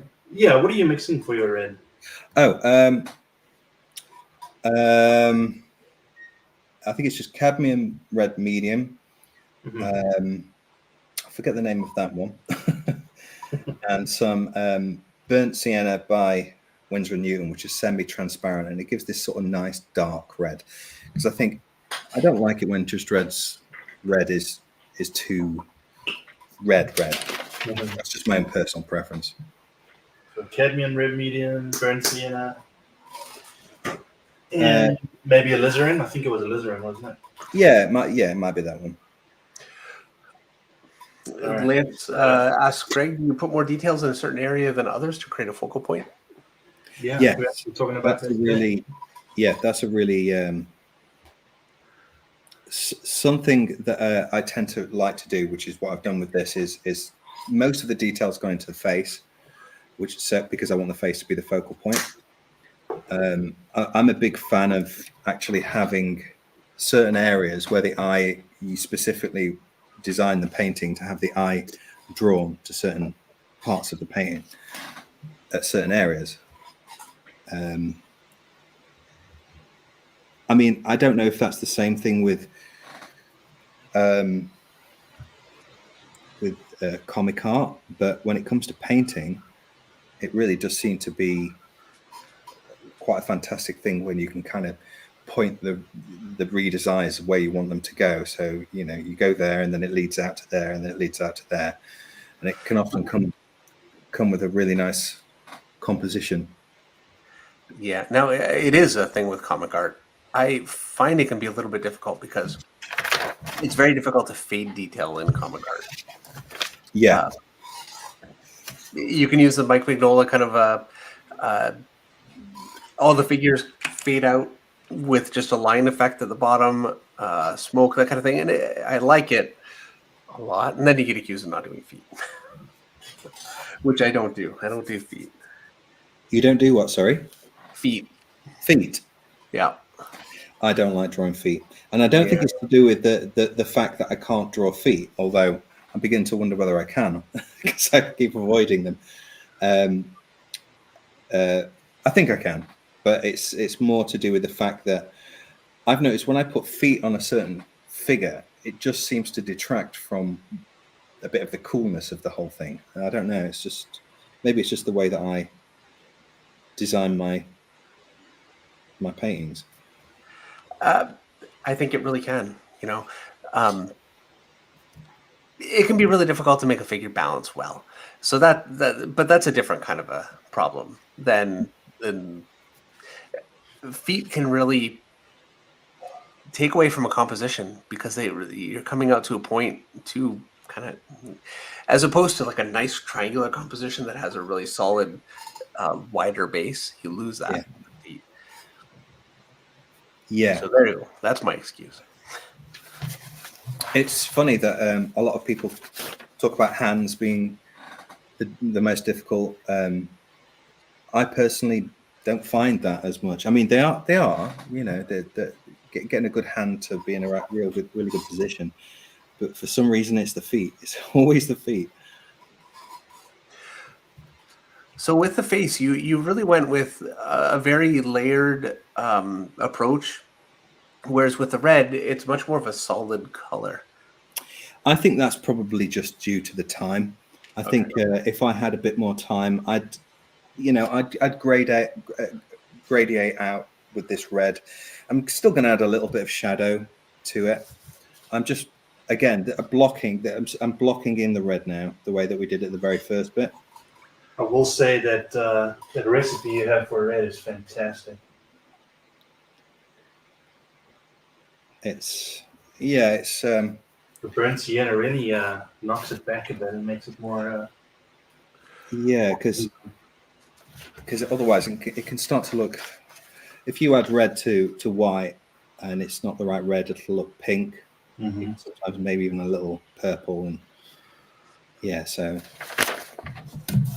I'm just going to let that dry for a second, and then I'm going to go and give it a second layer and just add a few shadows. Did you try that red, Dave?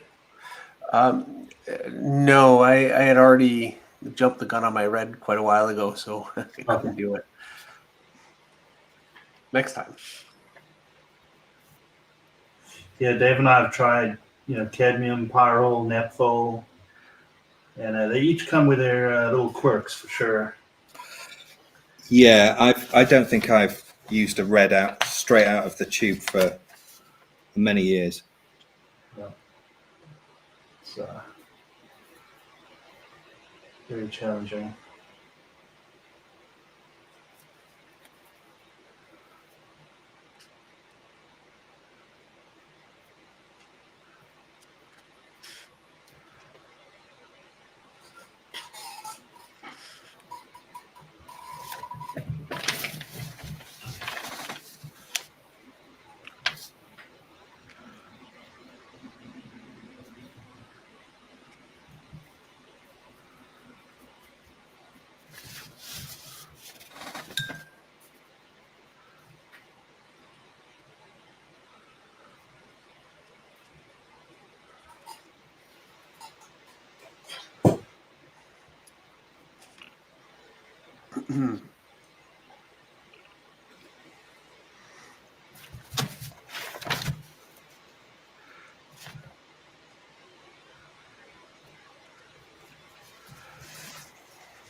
And in some ways, I think the most amazing part of this whole process is about to be coming up in just a minute when you start to put the highlights on the helmet.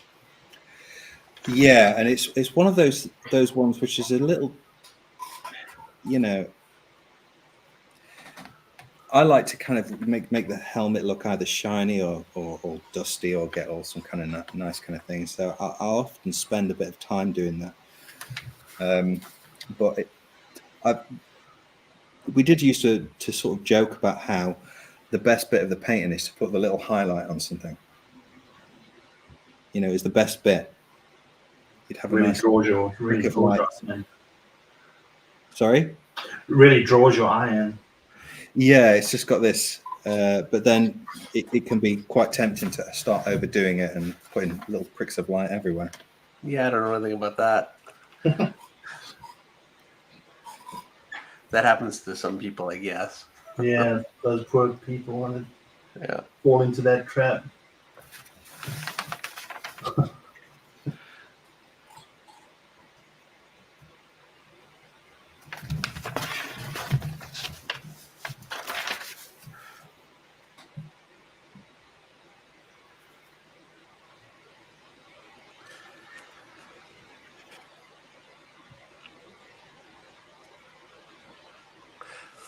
I'm finding such a so I'm in the midst right now of putting a big rim light on my picture, which uh,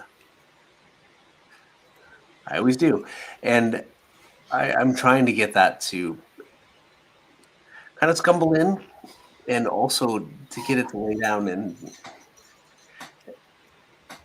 And you were saying earlier, it takes years to really get the hang of how to scumble and how to lay paint down. Um, it's a funny one, really, because I've known some people before that just got the hang of it straight away. Whereas for me, it took quite a few years. It's I think because I used to kind of do it with get my blending by watering down the colors a lot more. Whereas scumbling, it was a little rough for me. Absolute master at that is Joe Jusko. Yeah, he's great at that. Man, really looks like oil after. It's so perfectly blended. Yeah, we were speaking a few weeks ago. Oh, great. Yeah, because we'll often sort of chat about painting and things like that. Mm-hmm. His new Conan painting's beautiful. Oh, yeah. Yeah. It's Tarzan stuff and fantastic. Yeah, absolutely. Right, so I'm just going to add some. Let's have a look.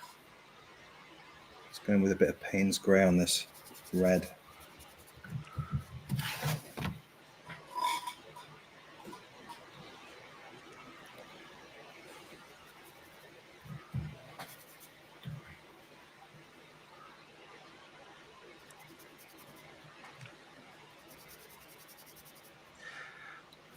See, I can't really go painting too much into this because it's got 3 layers of red on it, and it'll just start pulling all those. See, it kind of starts pulling it out a little bit, but that's why I would usually spend a bit of time with the reds. But for this purpose, I think it works all right. Yeah, it gives it a bit more of a graphic look. Yeah. But it really does work nicely.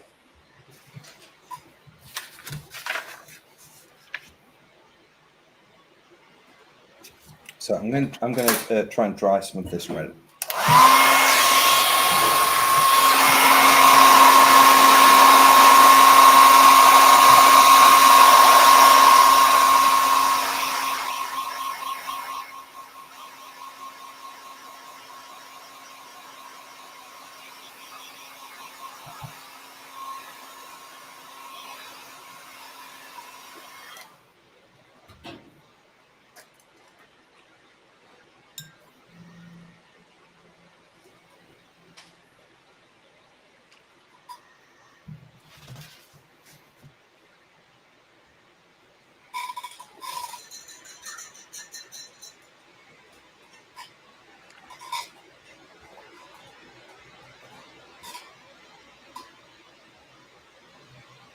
My Payne's Grey has grown legs and walked off. I have no idea where it is.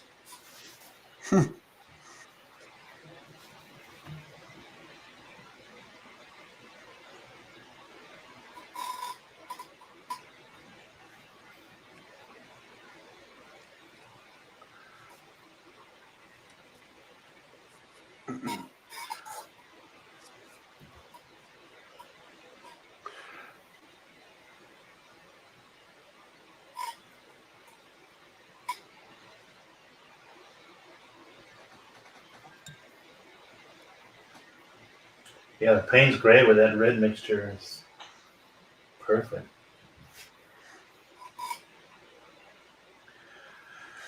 It really is surprising how, and the very, very simple mixes. It doesn't need to be a, my shadow color that I was trying to do for the face was 3 or 4 different things, and it just didn't need to be. So Yeah, I think simple does work pretty well. Yeah, and speaking of which, the whole lack of medium is really excited David and I when we first spoke to you. Again, just keeping every single step simple is the way to go. I mean, we've tried different mediums and slow dry and all kinds of stuff, and it's just not needed for this. No, me too. I've over the years tried various things, and then just sort of thought, well, why not just practice and just be able to do it, and then I don't have to rely on it. and I always thought I just could not picture uh, that you guys could be doing comics um, with the kind of demands that go into panel to panel stuff on deadline using a really complex method. I thought it had to be fairly straightforward, but Well, it, that's probably why most of us couldn't make a very good living out of it, because it wasn't a good. It was just far too slow. It was cumbersome. I think a lot of us broke down under the pressure of deadlines, and because it's just, especially when you don't really know what you're doing when you're younger and you're just trying to figure out how to do it. Yeah, I mean, when I did take over Slain and do that strip, I think I got, I don't know, maybe halfway through it, and then it was just too much for me. Whereas now I think I could do it. I think I'd comfortably enjoy it. is that something you would ever think about doing it again? You can still do stuff for 2000 AD here. I mean, I love the character. I love working for 2000 AD. Financially, I'm not sure I'd really get as many benefits as I would do. It's a crude thing to have to say, but if you're doing one painting for, say, Wizards, which will pay for an entire episode of Slain, it's a hard one to sort of not kind of take this slightly easier road. And that sounds like quite a bad thing to say, but I think it's just that Dark Justice was definitely a passion project, and I didn't do it for any kind of financial stuff. I actually put some of my own money into it, and and I think that was the time when I sort of thought, okay, I'm not sure I can do a painted graphic novel again unless I can comfortably not have to worry too much about So it. you had mentioned in an interview, Greg, regarding Dark Justice, that you came up with a method to. Is this the method you came up with, or? No, this is a bit different. The method I used there was a lot more along the lines of Drew Struzan. Gotcha. So I wanted it to have a more realistic photographic feel, to feel like a film. Well, it was fantastic. You did it. Really, really great book.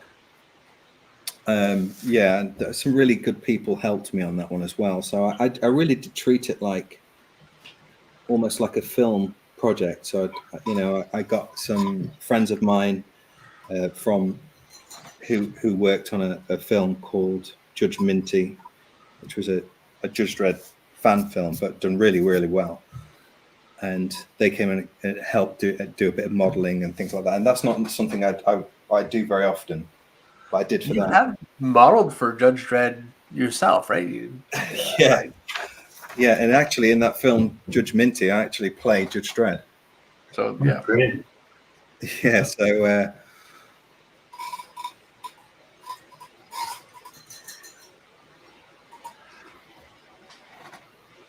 It was fun. That actually, it was a really fun experience, and we've all sort of stayed friends since.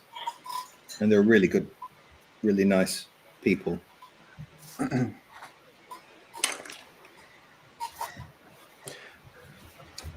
That's something I've never really had the chance to try is or have any part in is any kind of filmmaking really, and I think it'd be a lot of fun. But I was always somebody who was fascinated with films. I grew up in the north of England, so it just seemed to be, Hollywood was this big magical place. And then some of my friends kind of went into the industry, and I went into it and realized it wasn't for me. That concept art is not the same as drawing. It's a design process. It's industrial design, and I just realized that maybe that's not where my heart lies. My heart lies in illustration and painting. yeah, I've done a little concept art, and it's a great job, and I recommend it for anybody that wants to do it. But yeah, I really didn't enjoy it for the same reason. Yeah, it's a funny one, isn't it? And I think that's what it is. I didn't really enjoy it as much as this. Yeah. Fascinating, you get to meet some amazing people, and that's all very kind of the fun side of it. But mostly that fades away when you realize you've got a job to do. Yeah.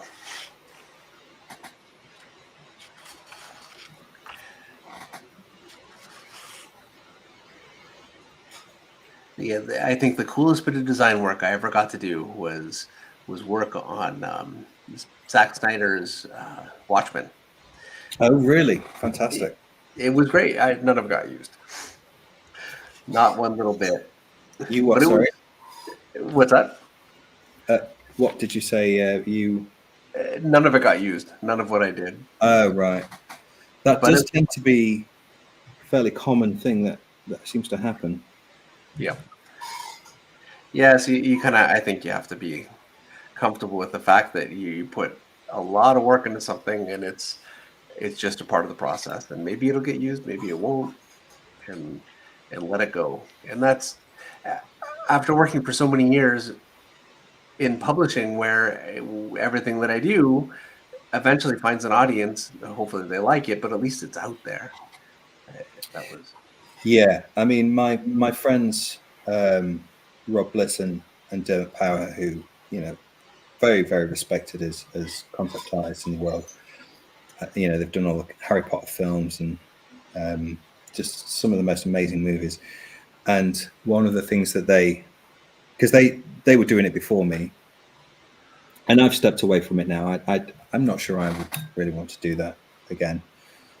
But who knows? Who knows? But the first thing that they said was, you've got to check your ego at the door, because it's not about you, and nobody's going to pay you a compliment. And I remember thinking, wow, and it was absolutely correct. Whereas I think in our business, we kind of like to know we've done a good job. Yeah, it's nice to get the little pat. There you go. Good work. Good work. Great. I can get paid and hopefully make people happy. Yeah. Yeah, I don't know of a better job for an artist than the comics for me. I love comics, but I'm sure I don't know that I could do fantasy art. I love fantasy art. I think that's my real passion. I think that's what I've really discovered, is that fantasy art, working in fantastical worlds, and it's why I love working with wizards so much, and on magic, and it's just everything is just the variety, and they really are such a joy to work for. And I'm not just saying that, they really make your job fun and easy. Well, and you really are having to design also. It's not just like drawing Spider-Man, it's Spider-Man. Whereas with Magic, you're kind of creating those characters as you go. I think a lot of the time, I would assume. Yeah, I think so. You know, I mean, they provide certain design bibles and things like that, but I think they like the artists to be the artists as well, which is really nice. They don't want to conform to a certain, in-house style kind of thing, and that's really quite a rare thing, I think, these days. Mm-hmm. Yeah, so I've given his helmet a little bit more form, and then I'm just going to go with a few highlights, and I think I'm going to call it a day.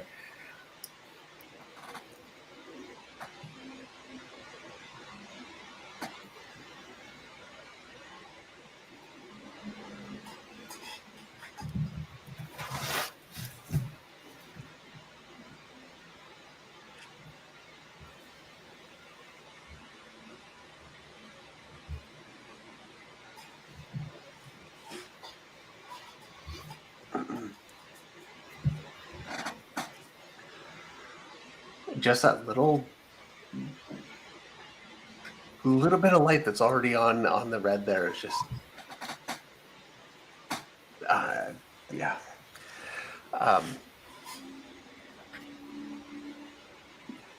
It's amazing subtlety.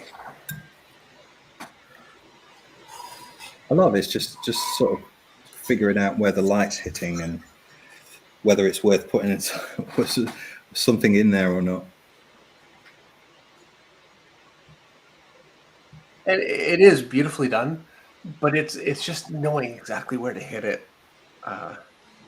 That's really where most of the magic is, and that's really where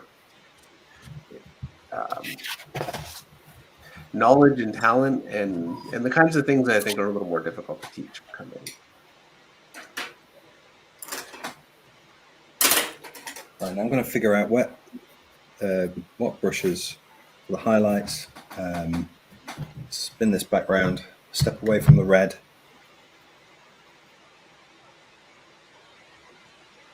In fact, I'm going to find an old brush for this. How's it going, Dave?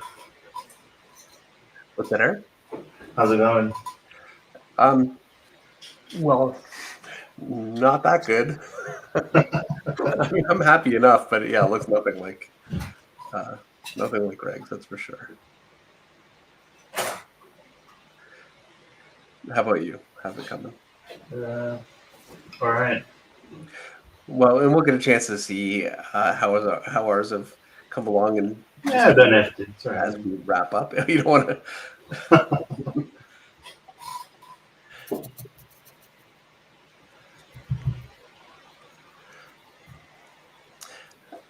There are times with especially painting streams where I really do try and not just go dark and quiet. And that's happened quite a few times here because I'm really trying to do the best thing I can here.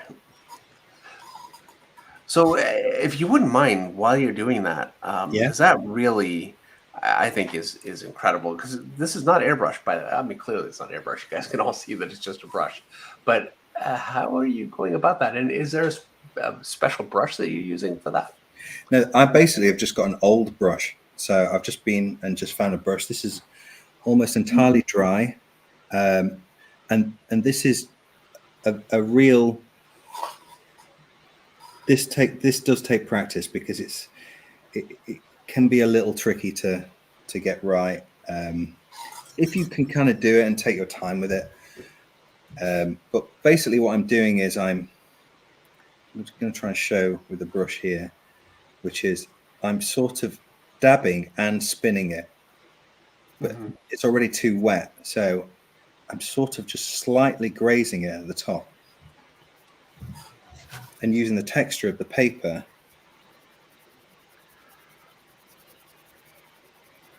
and slowly guiding it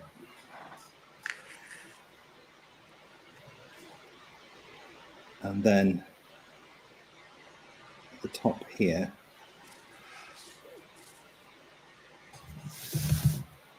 Bud says, "Oh my gosh, Greg is one of my favorite Magic the Gathering artists. I've been playing Magic for 20 years, and his art has always blown me away. What a treat to watch him paint." Oh, do you know what? It's always I love hearing from people who enjoy anything that I do. So say a big thank you. Like I say, I was supposed to be in Pittsburgh last weekend for a Magic the Gathering show, and I was really quite poorly and wasn't able to attend. But I'm starting to feel a lot better now. Yeah, no, I mean, obviously we could have just scheduled this for a little later. No, in January, but I'm glad that well, I'm glad you're feeling better. Aside from the fact that the stream worked. I'm glad I'm feeling better because it's I like it when I'm sort of feeling 100% and I can kind of just get working and just enjoy life and everything else.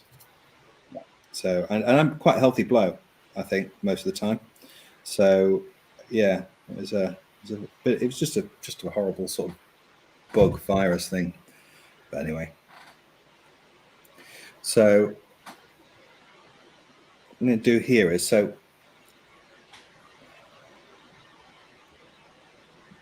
every time I'm putting the white down, it's picking back up because it's not dry.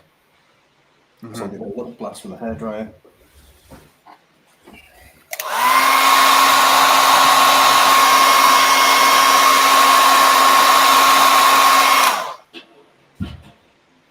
That should have set it a little bit more.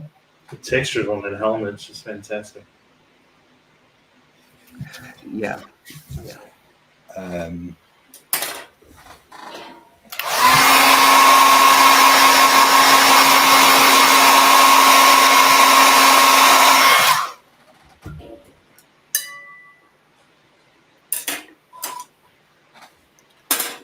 what I'm going to do is just slightly push that back.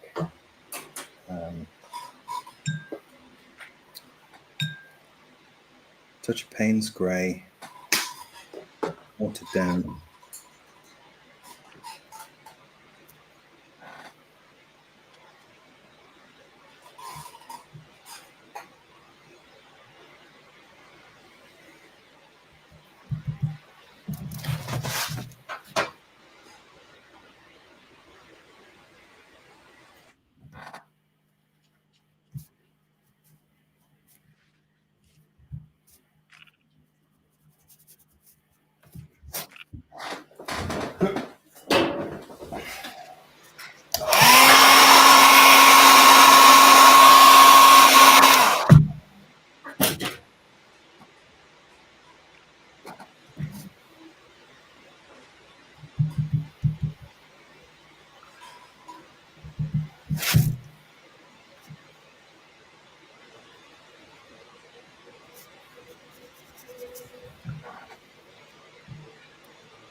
Are there ever times when you do just use an airbrush as opposed to doing some of the highlights that way? Not with highlights, and maybe I don't know. Maybe occasionally, depending on the project. But it's whatever suits the thing. But I don't like overly airbrushed paintings. It's just it's my preference to try and I like the brushed look. Yeah, it's very easy to overly airbrush, and I've done it so many times. I'm pretty happy with the picture. I want to just make it a little cleaner, and next thing you know, I'm hours and hours trying to reconstitute all of my forms and get my yeah. Well, I think I'm about done with this piece. I could keep going, but I think that's probably about the amount of time that So yeah, It looks absolutely stunning. I could probably, like I say, I could keep going with different shadows and things like that, but I think that you know, it showed my general sort of approach and process to something. Absolutely fantastic. Hulkster says that red is chef kiss perfect. Oh, thank you. Dan Genovese says amazing. Lance DeBoria says wow, simple, stunning. You know what? The compliments are coming so fast I can't read them. Fantastic. Yeah, it absolutely looks beautiful. Really quickly, let's show. So this is what I've got. It's Oh, fantastic. That looks great. Wow, it's amazing, Dave. Yeah. now I think you guys can see that there's a lot of surface quality that it's. I'm learning, put it that way, and I'm not finished with this. I'm going to keep working on this and try and you know, make it a little nicer. But it's all paint, and for someone that really was using almost mostly colored pencil just because paint has been scaring me so much that it feels great. And so yeah, I think that's a really lovely bit of art. Yeah, and I think considering that you've done all that in that space of time, yeah, really, really nice. You know, I like the blues. I like the highlights on Dredd's badge and skin tones. Yeah, really good job. I like even the rim light on the eagle there. Real nice. Yeah, really nice. Yeah, that one to me, that was, and thank you, Eric. I was most upset with how that came out. I really want to try and work through it. And well, look at that, Eric. You you see what I mean, right? So that's fantastic. Yeah, that's really good job, Eric. Yeah, really nice face. Yeah, and the helmet looks great. You really managed to get a lot of that you know, scumbling in for the highlights working. Yeah, right? Yeah, and there's some really nice blending on the face there. Oh, thank you. Yeah, that's just, you know, what you showed us today with the dry brushing. I think it's going to make a world of difference. Just those smooth transitions is darks are kind of tricky, like I was saying, trying to get the blending with the darker paint. But you know, like you said, just practice. Just got to keep putting those reps in. So. Yep. Yeah, and it's just like thinking almost like I treat the darks almost like inks, but with paints. You know, and just sort of bring the form out with the paints, and yeah, that's just how I do it. Yeah, fantastic. Hey, Dr. Rock Art is here. It's been a while. He says, "Hey guys, sorry I couldn't be here for a while, but I watch everything afterwards, and I'm busy as a bee. You will hear from me soon. Cheers." Well, it's great to see Dr. Rock here. So yeah, thank you so much, Greg, for doing this. This is it's my pleasure. Been absolutely amazing for me and for Eric. I'm sure for Eric right now. I apologize, but really for everybody watching now, and for any of you that are watching this down the road, and I'm sure there'll be a lot of you. This is something that just has not been available. We haven't been able to find anything like this anywhere. It's just not taught.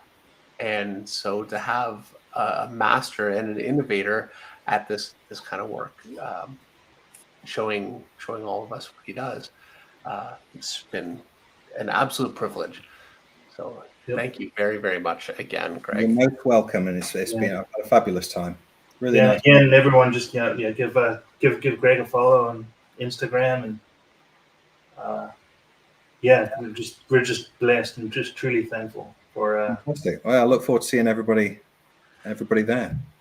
I'll keep updating things with new projects and all kinds of things that I'm working on Instagram. So yeah, it should be quite a bit of art on there already. All right. Well, great. Okay. Thanks again, everybody. Good night. We'll see you soon. Bye.